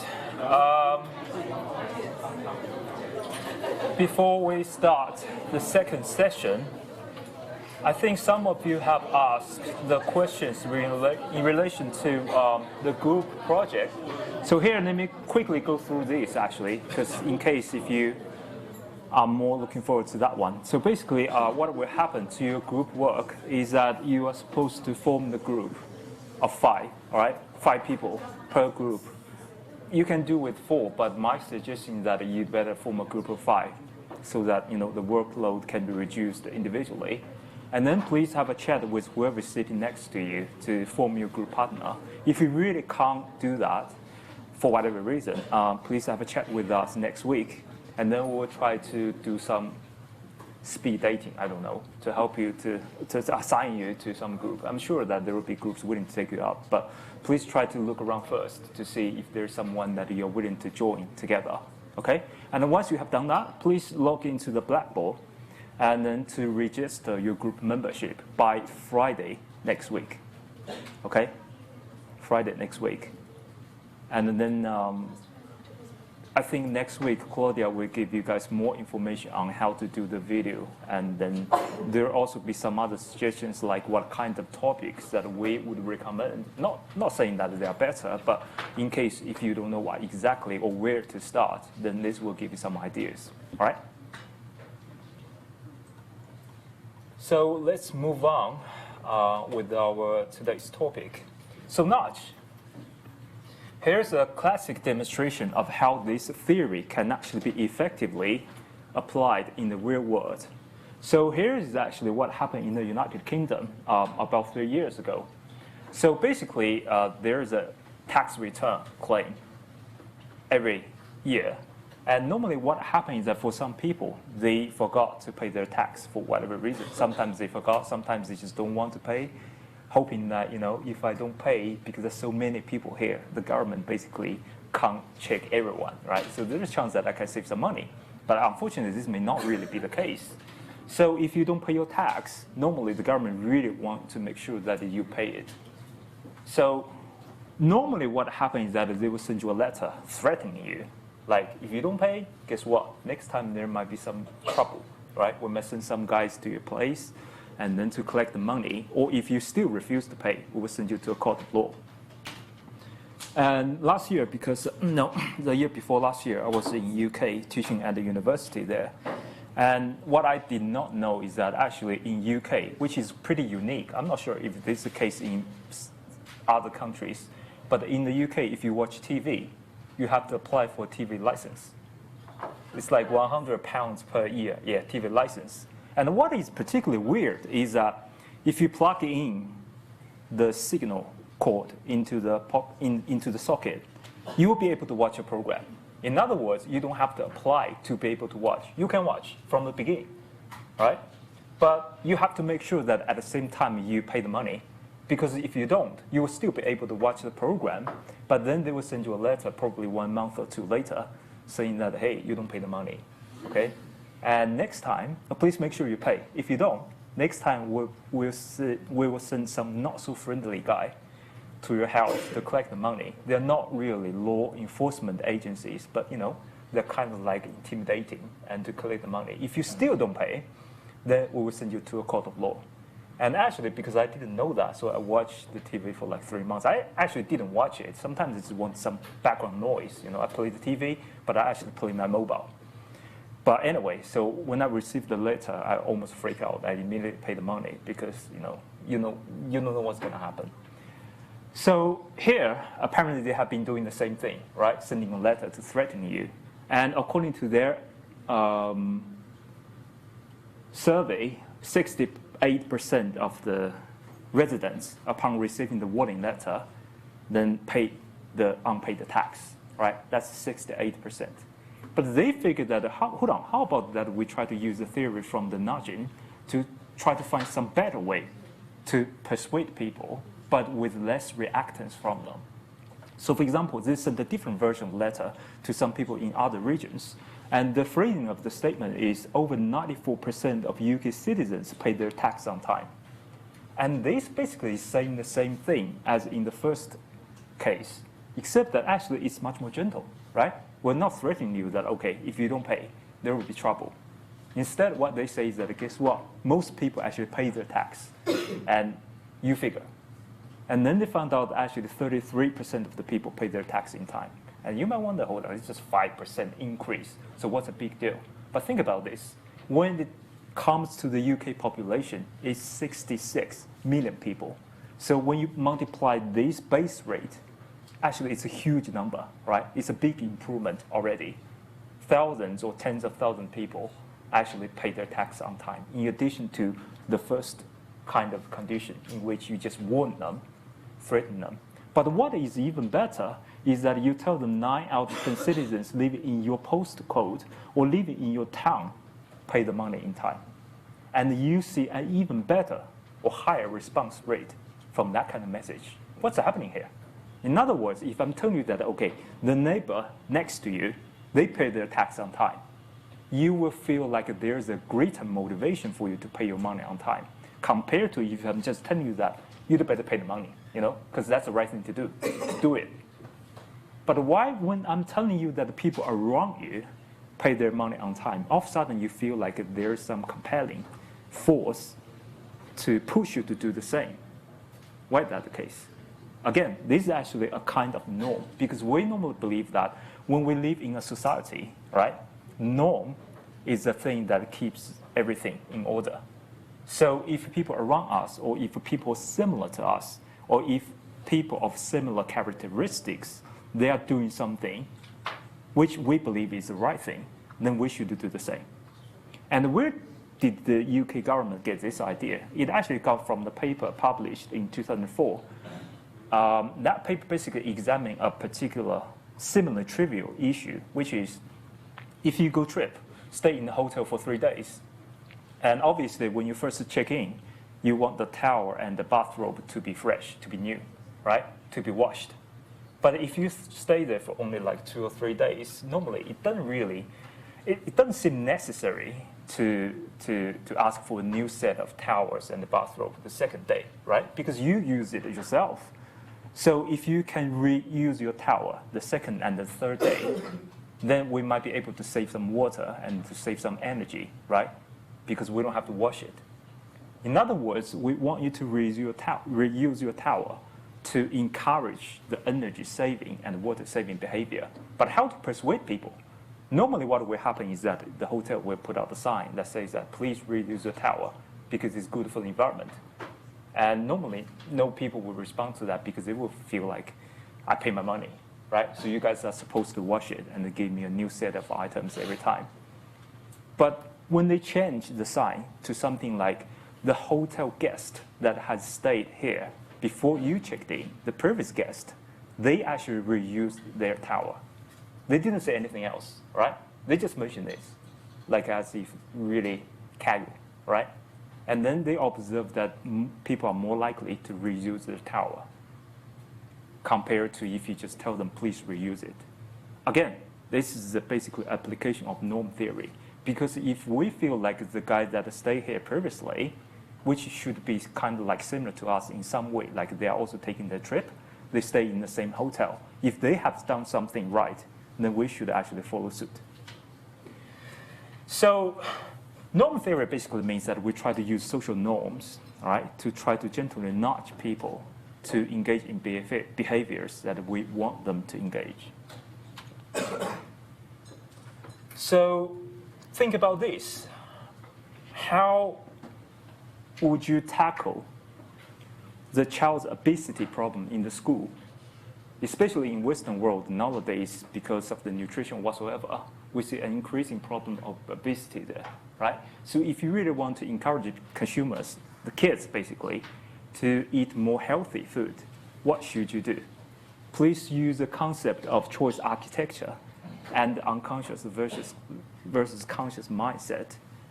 These two theories, please have a discussion with your group partner or group mates to think about what kind of choice architecture would you be able to think of that will better tackle the child's obesity problem in the school. Let's spend 2 to 3 minutes to do that. And by the way, please be mindful of what we mean by choice architecture, okay? You are not doing advertisement or some explicit persuasion like please eat more healthy food. Please don't eat McDonald's, because first of all, kids don't even know that, right? They're just 5 to 7 years old. and they have no idea. They just basically eat whatever they find it to be pleasurable, right? Fast food, they enjoy it. Milkshake, they like it. But if you were to use choice architecture, this theory, what kind of plans can you think of if you were making a policy in the school to better tackle the child obesity issue? Think about that.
Yeah, exactly. You gotta target your. No. No, but I'm thinking like 16-year-olds. Yeah, for sure. I'm thinking like for the choice architecture, wasn't the example like that's yeah. Yeah, I was thinking that like make the fruits and vegetables like more and like nicer looking. Like all the colors and all the textures and stuff versus like just like a pile of like greasy French fries. Like that might be what they want to eat.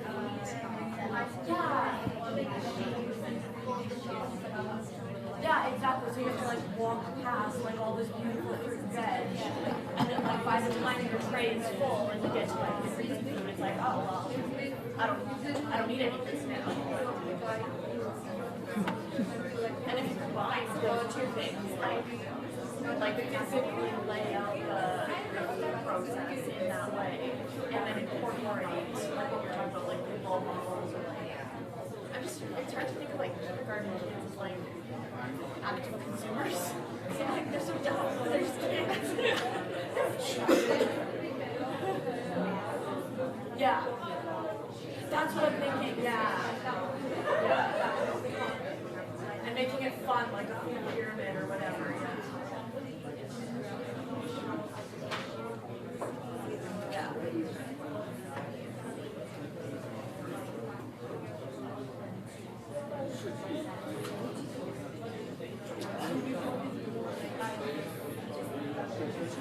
Yeah, and then like for automatic something like that definitely differs depending on the age of the child. You get more reflective as you get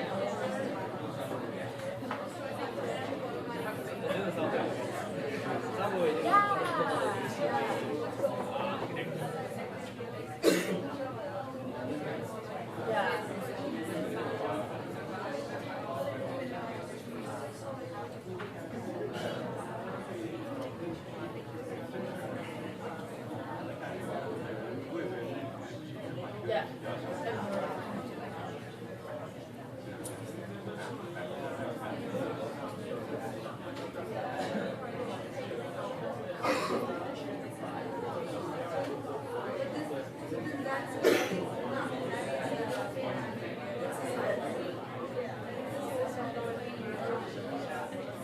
Well, the workshops are in week 6 and week 7.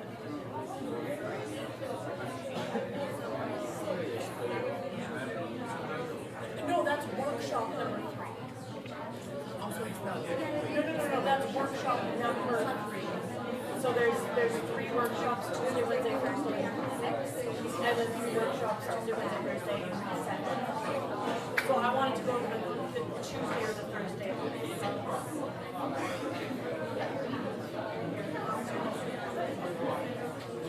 Hey. We just have a question about the workshops for the film project. Yeah. When is the sign-on going to be available for those? Do you know? You mean registration of group membership? Oh, do we have to do that first? Yes, yeah, you have to do that first.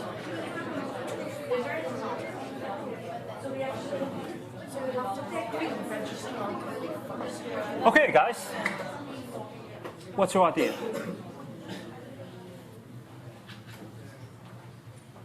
Choice architecture.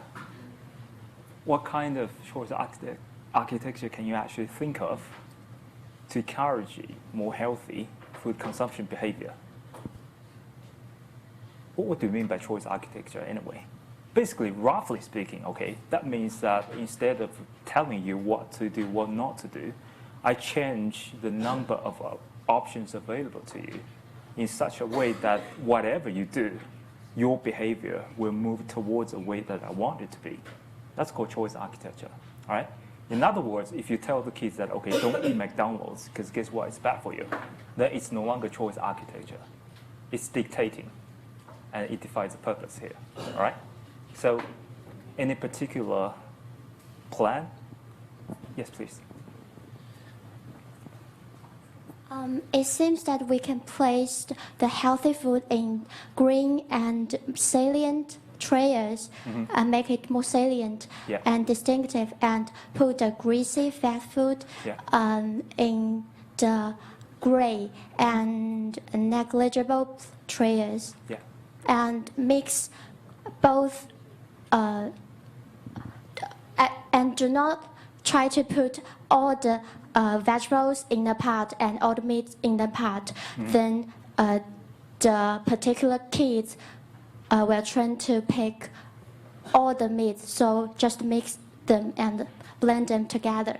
Okay, thank you. So basically, it's an idea of changing the product display, right? The product display will be altered so that, for example, it would be much more difficult to find out the unhealthy food, but you will make the healthy one, like whatever, apples or oranges, to be like more obvious to the kids, right? Yeah, that might do. Different idea. Yes, please. Just for the record.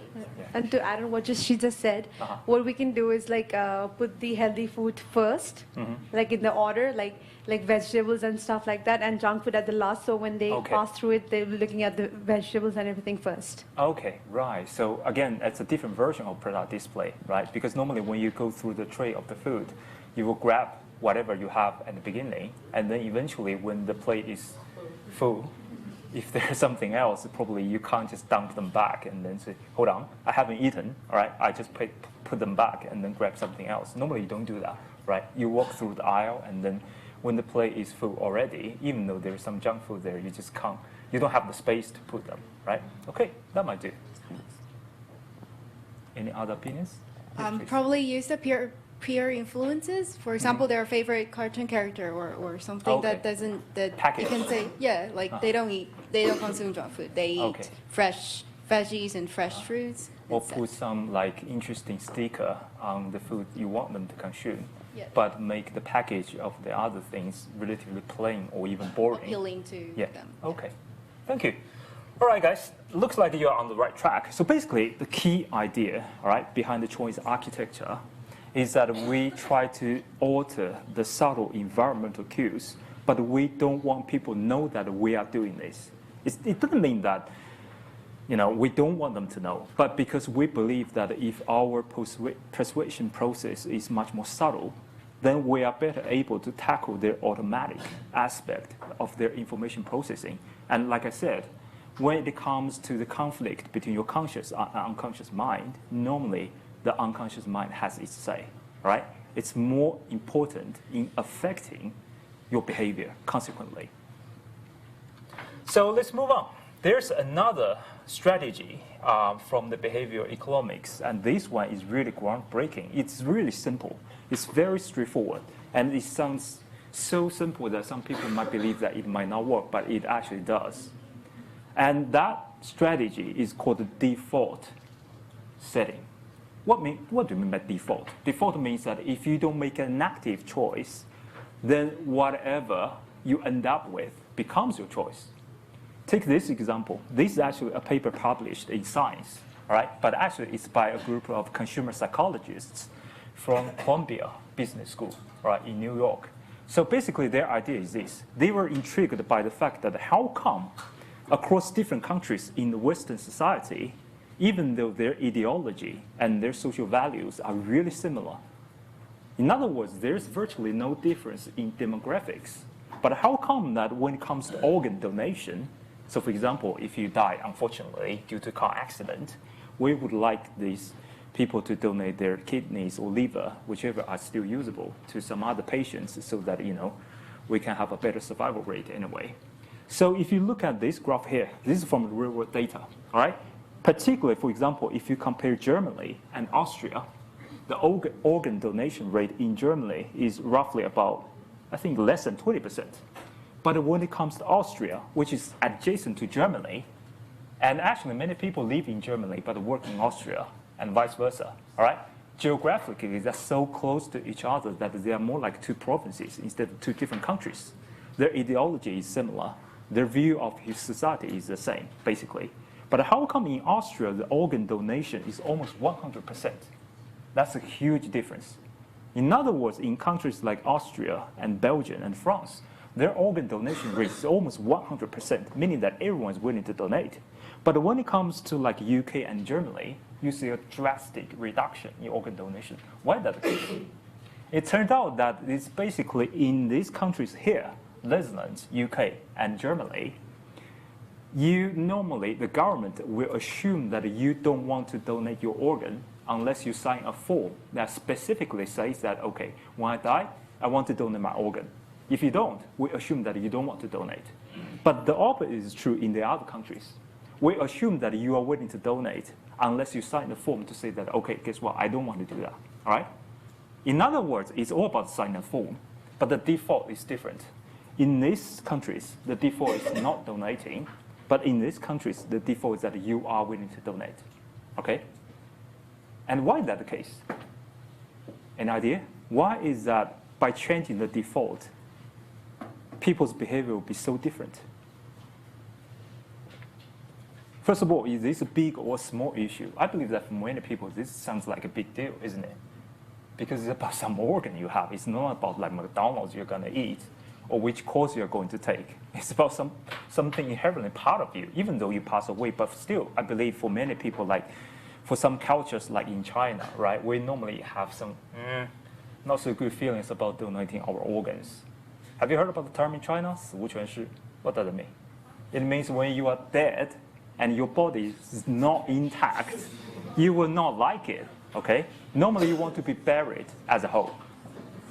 No matter if you are just buried directly or, cremation, whatever, you still want your body or corpse, basically, to be intact, all right? You don't want to be cut open and then, my organ goes to this one and my eyeballs go to someone else. Well, whatever, you figure. It's a little bit gruesome and, not so pleasant to imagine. But basically, for some cultures, right, we don't like it. But how come that in these countries, in which they are all in the Western society, right, in Europe, but how come people's attitude can be so drastically affected by a simple setting of default? It's like everybody's doing this, so why shouldn't we do it? It might be, yeah, it might play a role, but I don't believe it's a major force here. To consider why? Consider this counter example. So Australia government in 2017, they pretty much feel excited about this idea as well. They figured that, okay, if organ donation, if we change the default setting so simply, if we are able to alter people's behavior, then how about this? Basically, they set up a so-called My Health record online. So basically what this means is that they want to record your personal health information so that it can be kept on file for whatever reason, all right? And normally, you don't have this information recorded by the government. But they figured that, okay, let's do this.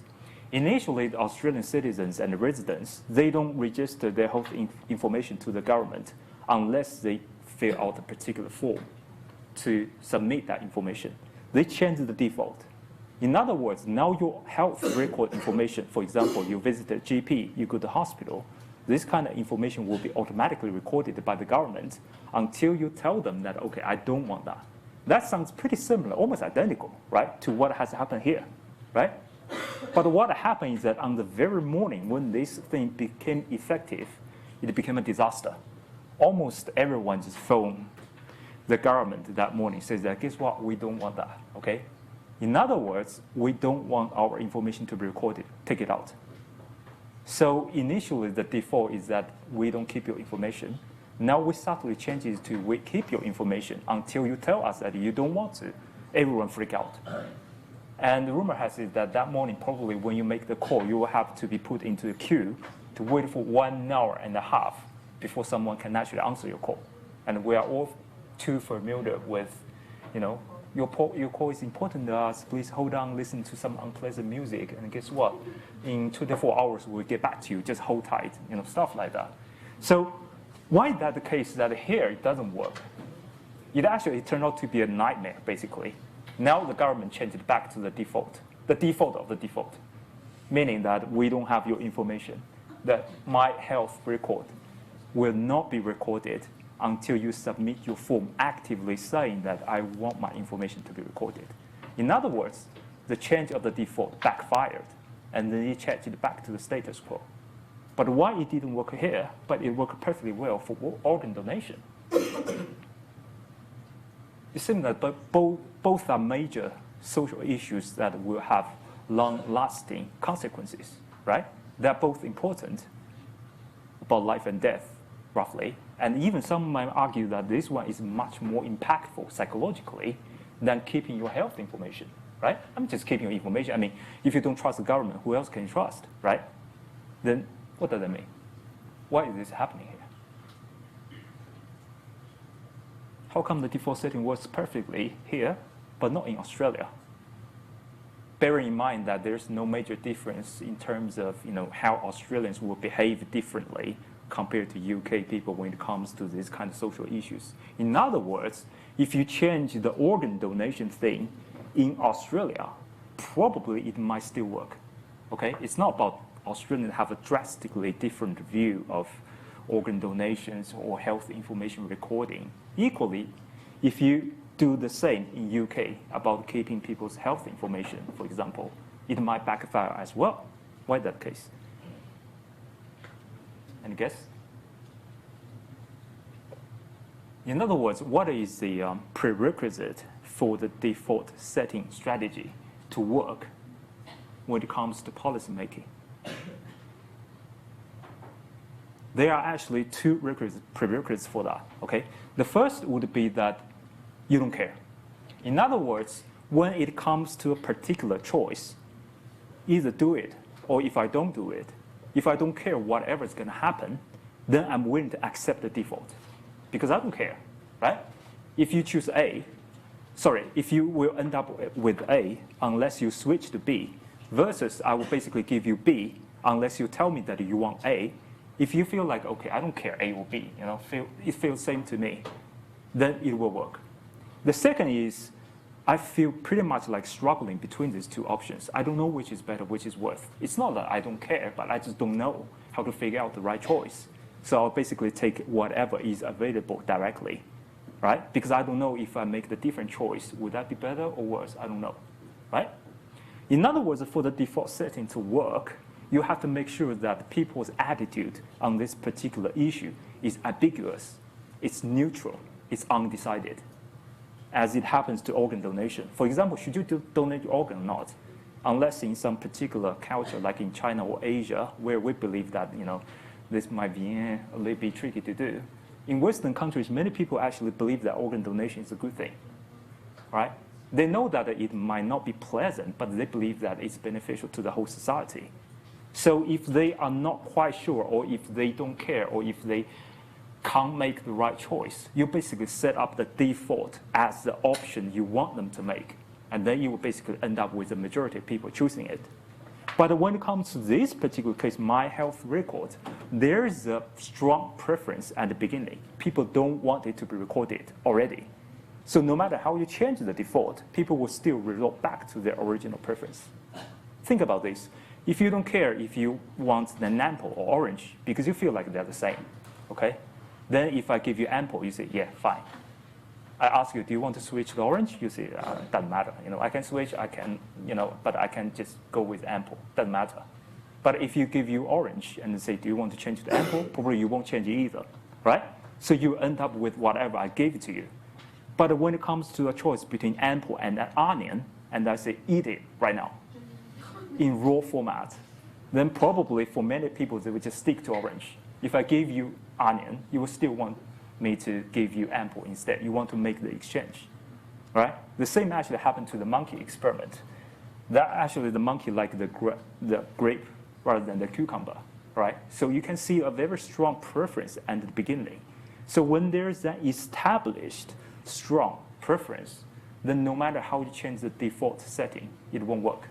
It must be the case where people are not quite sure or undecided at what they want, in which case then you can do this, all right? Priming.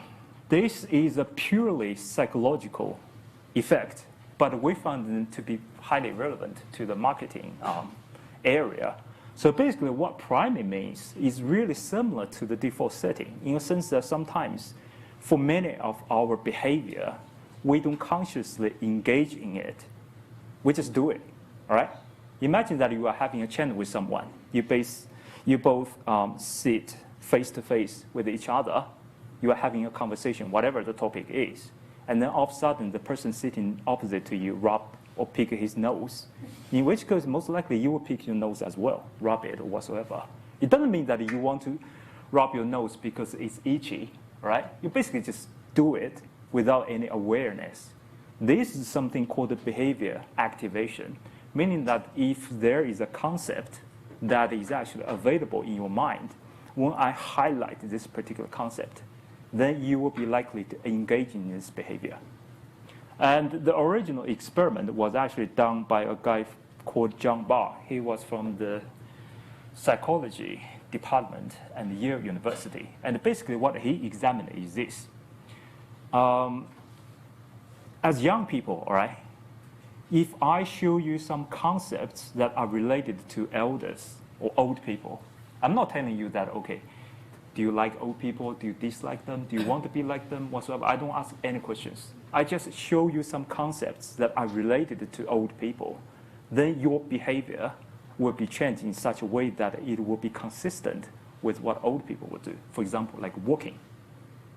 So take a look of the replication of the experiment done by BBC.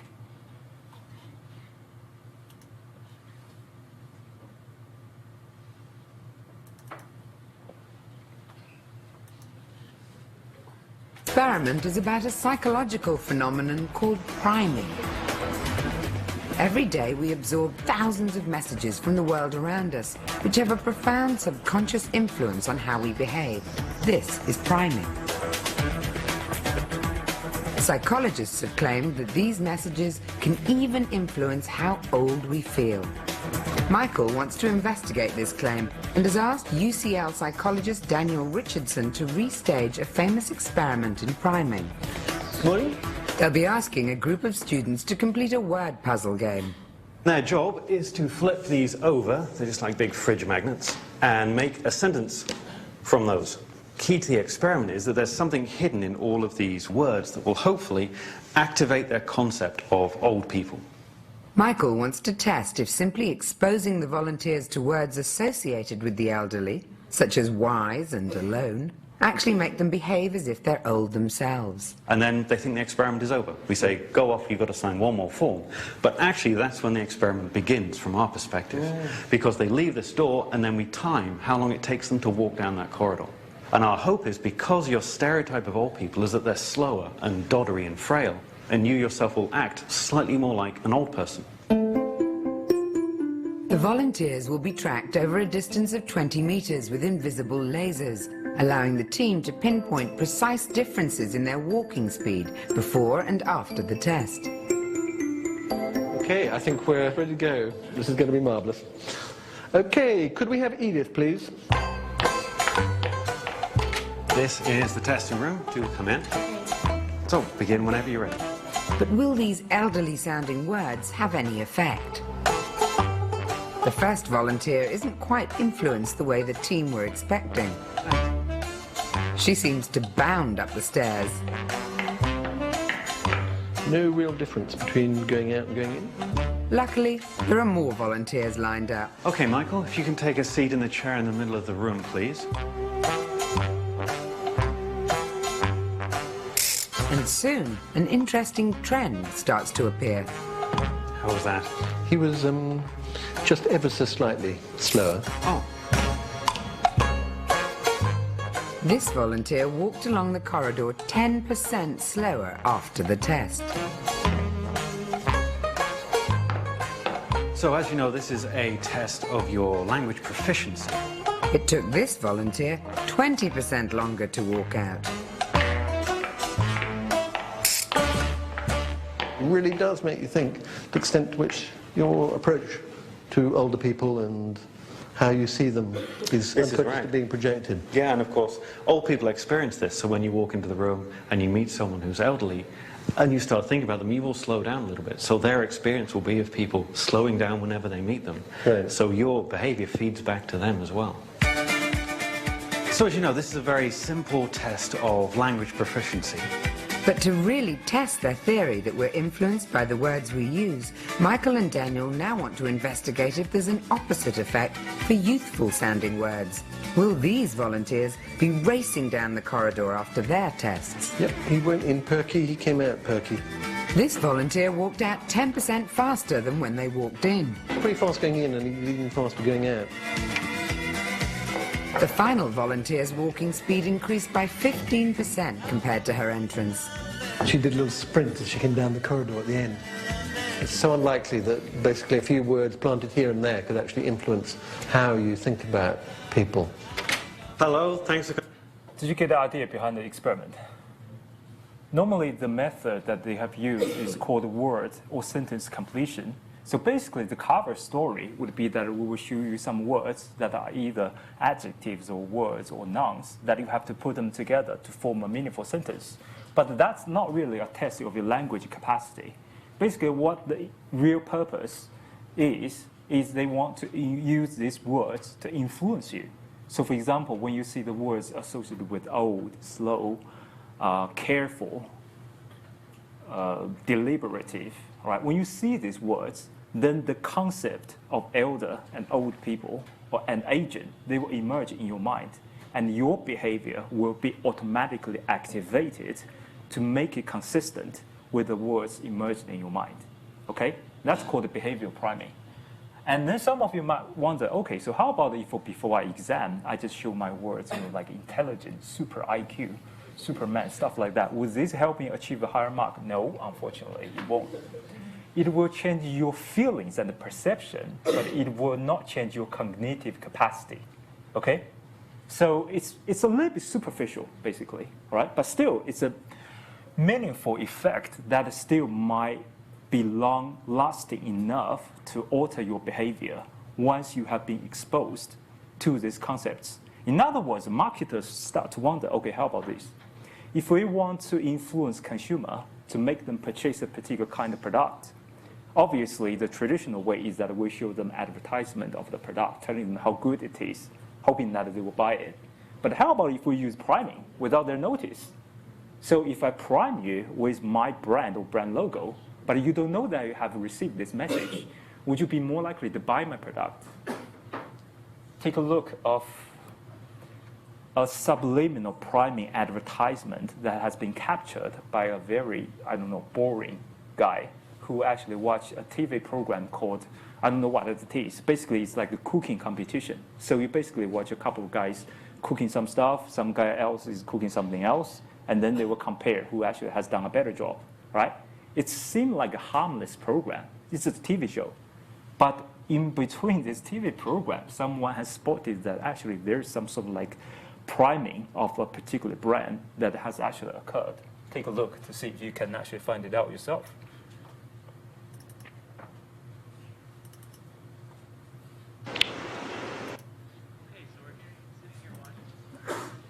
Okay, start from here.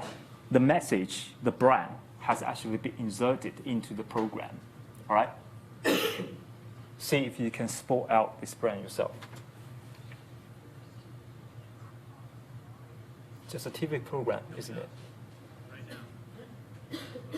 Someone, hey, hold on. I think something has actually flashed in the background. Take a look again. It's very quick.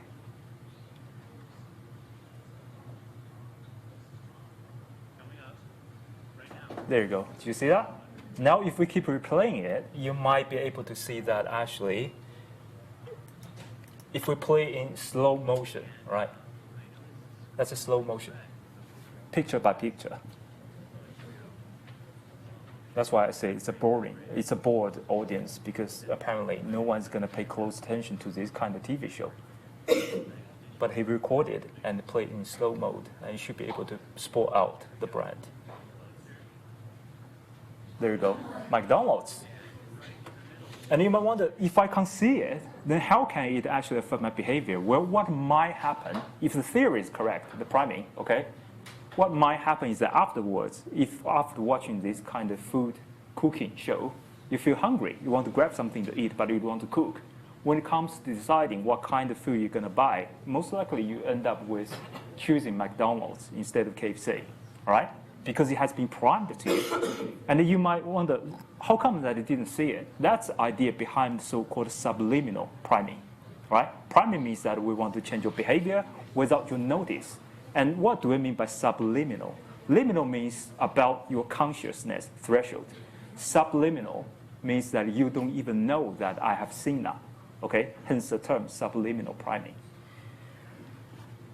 So the question now is this kind of thing ethical or even legal?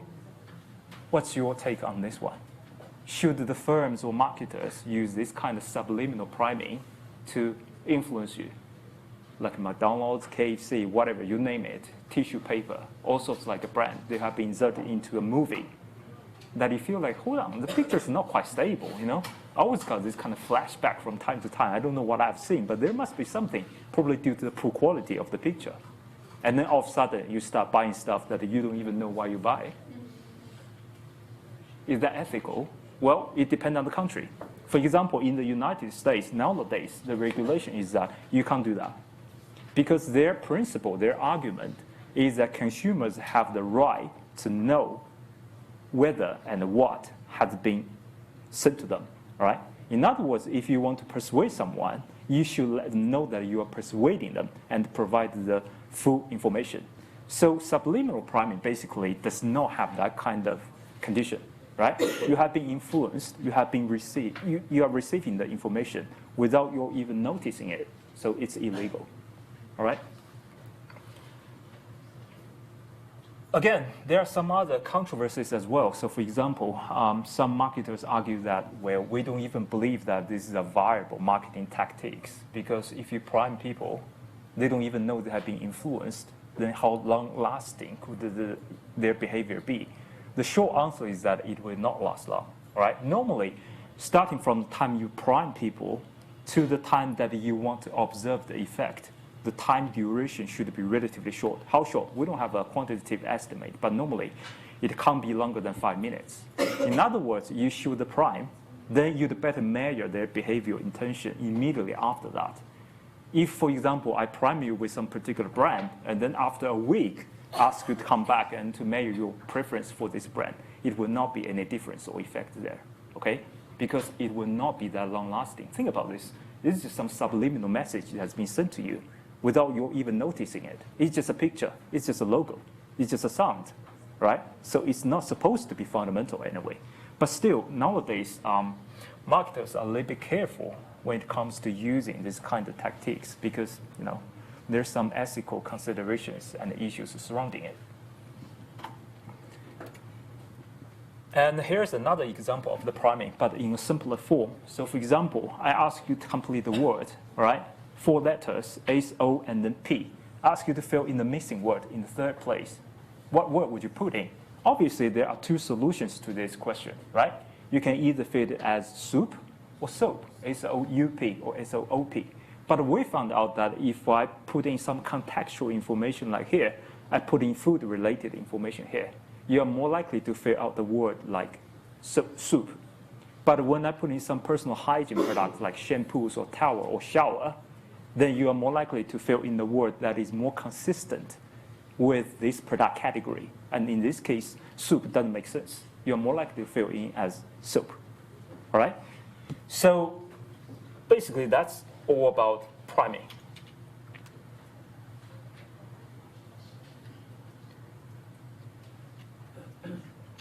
Let's move on to another concept. Consumer culture theory. There's something that I've skipped because that one we don't have time to cover. So let's move on to the next topic. Consumer culture theory. This one is relatively simple, so I'll finish that really quickly. So basically what theory claims or predicts is that nowadays, all right, when consumers consume the products, they not only consume it because they like it or because they really want to satisfy the particular needs and wants from using this product per se, but rather they are using it because the culture environment in which they are in dictate that they should engage in such a behavior. And in so doing, they feel like there's some extra utilities or pleasure or satisfaction they can get from doing this seemingly irrational behavior. So for example, there's a popular sport game. I wouldn't call it a sport game, but it's called Tough Mudder. What happens is that some guys will sign up on the web, and then they will basically throw themselves into some muddy pitch or crawl through some electric wires and then get themselves hurt and muddy and dirty and painful. Dislocation of shoulder is common, sometimes even result into death. But again, from the traditional economics perspective, again, it doesn't make sense, does it? How come that you are paying to get pain? In other words, you pay the price to join this sport, and then you torture yourself, basically, and get dirty. And then afterwards, you feel like, yeah, I've done a good choice. But how could this ever be? It doesn't make sense, right? So for example, I say, okay, how about this? If you pay $100 to do this so-called muddy, tough mudder challenge, okay? I'm just charging you $50. And all I'm going to do is that I will dig out your courtyard to dig out some mud. I will put them into your bathtub, and then I will throw you in and then beat you up with an iron stick, probably. And you will basically end up as painful and as muddy as you are in here. But I believe that you're not going to do that, okay? In other words, you feel like it's ridiculous. Why should I pay you to beat me up and then get myself hurt? And what's the point? In other words, it's more than just buying pain, isn't it? People pay to get hurt, but why are they doing this? There must be something beyond the traditional utility maximization perspective that can explain. What is your take? Okay, I don't know about you, but I'm not going to do that, okay? I find this to be really uninteresting, and I prefer to stay in an air-conditioned room and drink some Coke and watch YouTube instead of throwing me into a muddy pitch and, just get hurt. But if you were be able to relate this experience to your preference, what kind of rationale can you think of that will motivate you to do this? The bragging rights. Sorry?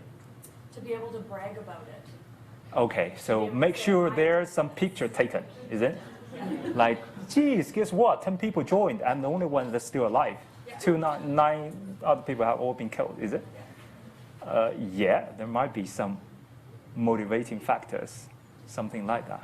What else can you think of?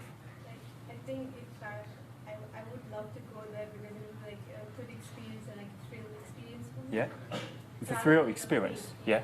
And also, you might notice that in addition to the sport itself, it looks like people engaging in this behavior, they're not really doing it all by themselves, isn't it? They're actually joining it as a team and then to celebrate and to help each other to go through this tough process. Because according to them, after completing this game, they feel like there's some sort of like self-advancement and some sort of like achievement, even though you might argue it's a little bit superficial, because what do you get? Just muddy clothes and, hurted body, and what else do you have? But some people might argue that, okay, by going through this self-challenging process, and with the help of my partner and my friends, I feel like I'm able to conquer something else when I finish this, right? Because life is a challenge anyway. And this one is just one form of the manifestations, but there might be some other forms. So by going through this process, we might feel like we have been tougher, we have been growing, and probably we're better prepared for some other forms of challenge in the future, right? So this is all about some sort of like cultural thing, all right? People engage in a group activity to go through some sort of like a religious or spiritual process that they believe that eventually there's something positive that cannot be purchased by eating McDonald's or watching movies, the traditional consumption process, all right? So that's why nowadays I think there's a various forms of this kind of so-called self-enhancement or, you know, sort of stuff. And they are kind of like emerging trends nowadays in the marketplace. Okay, so I'm going to finish today's lecture with a quick mini trivial topic, which is how do we consider or how do we judge the product innovation? And this one doesn't sound like some sort of like really difficult topic. For example, when you look at how we define the innovations, there will be different terms and jargons, like drastically different, dynamically continuous innovations, right? Something like that. But here, I don't want you guys to look at the slides because you can digest the slides after class yourself. Just picture yourself as using some sort of like new product. How do you judge whether or not a product is new or kind of new or absolutely no different from the previous version of the product, even though the marketers might claim that it's new? How do you come up with this kind of conclusion? Let's imagine that there's a new mobile or new electric cars. You drive it, and then you make the conclusion, yeah, it's a nice one, you know, but I don't feel like it's worth the money because my current car is good enough. Electric cars, yeah, I don't have to fuel the car, but I have to charge it. And some might argue, well, it would be cheaper, right? Electricity would be cheaper than the fuel. But what you didn't realize is that the battery may not be as durable as you think it is. If you don't believe it, think about your iPhone. This year, the capacity is 100%. Next year, it drops to 90%. And I don't know how they come up with this kind of reduction of the capacity. But my feeling is that 90% is equivalent to 20%. So for example, I charge it once a day. Then the second year, I probably have to charge it like 2 or 3 times a day, even though the APP will just tell me, you know, it's 92% capacity remaining, which sounds like no different from 100%, but it's not. So how do you actually evaluate when there's a newer or more recent version of a product? How do you evaluate if it's new, if it is old? It is so exciting that I feel like it's fundamentally different from what I have used. How do you form this kind of impression? It's about the features it has. Could that be? Initially, the mobile is just for making phone calls. But nowadays, some people use it to play in computer games or just use it like a camera, selfie all the time, for example. How do you form your personal conclusion based on using these products? The answer is very simple, okay? It's not about how many features we throw in. It's not about how expensive it is. If I change the color of my mobile and I charge you guys $100 more expensive than that, you probably won't buy. Because you feel like changing the color doesn't sound like a very exciting new feature, right? So it's not about price or some superficial features, but what is it?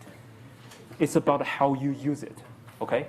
In other words, the most important determinant factor when consumers comes to judging whether or not a product is new or not so new compared to its previous version is about how fundamentally you have to change your consumption or usage behavior when it comes to this new product.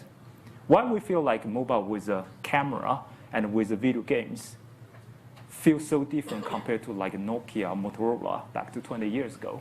Because back to 20 years ago, the mobile that you use can only be used to making phone calls. But nowadays, a lot of stuff can actually be done using your mobile, right? In other words, the way you use the technology, the way that you take picture, the way you play computer games, instead of sitting in front of a computer, now you can just do it with your mobile. They have all been changed. So we normally form the experience and the conclusion based on how disruptively our behavior have been by using this new product. And this is why nowadays more and more consumers complain about the iPhone, because they don't feel like it's innovative anymore. But if you think about when the first iPhone was released, like iPhone 3, there was a huge market reaction there. People feel like, yeah, that's really new, right? We have never seen it before. It's a new product. It's worth the money. Steve Jobs is really a genius because he has done something that is incredible. But now when it changed to the new CEO and then the more and more recent versions of iPhone, you don't feel like it's a new stuff anymore. Why is that the case? Because the camera is still the camera. The touch screen is still a touch screen. The way you charge it is still the way you charge it. But if you think about the first iPhone, it is the first one that has been changed from the traditional mobile in which you have to dial the number using the physical buttons to the touch screen in which you don't have to go through that. And also it combines a feature with iTunes so that you can listen to music, you can take pictures, all of which cannot be done using the traditional Nokia or Motorola model. Okay? So that's why it's not really due to the fault of the engineer or the marketers, basically, because when you have run out of all these technological ideas, there's just so much you can do, right? You want to make a new product, but unless you think about how this can change people's behavior, how they use it, there's nothing else you can do. Their perception will always be like, I just use it the same way that I used it before. So there's nothing new, okay? So please keep this in mind when it comes to designing new products or coming up with some sort of like world-changing innovations. It's all about how fundamentally you can change people's usage behavior of using this category or product category. If you can't alter that, people's perception will always be like continuous or dynamically continuous. But it's always continuous, right? It won't be drastically different. Okay, guys, I think that I've spent almost 3 hours talking through this stuff, and there's a lot of stuff actually for you guys to swallow. But I think there are also like new findings and theories and insights and we have gathered from the numerous disciplines, and I hope that you guys find them useful. Okay? All right, that's all I have to offer for today. And thanks for coming, and see you in 2 weeks' time. Okay? Cheers. Good night.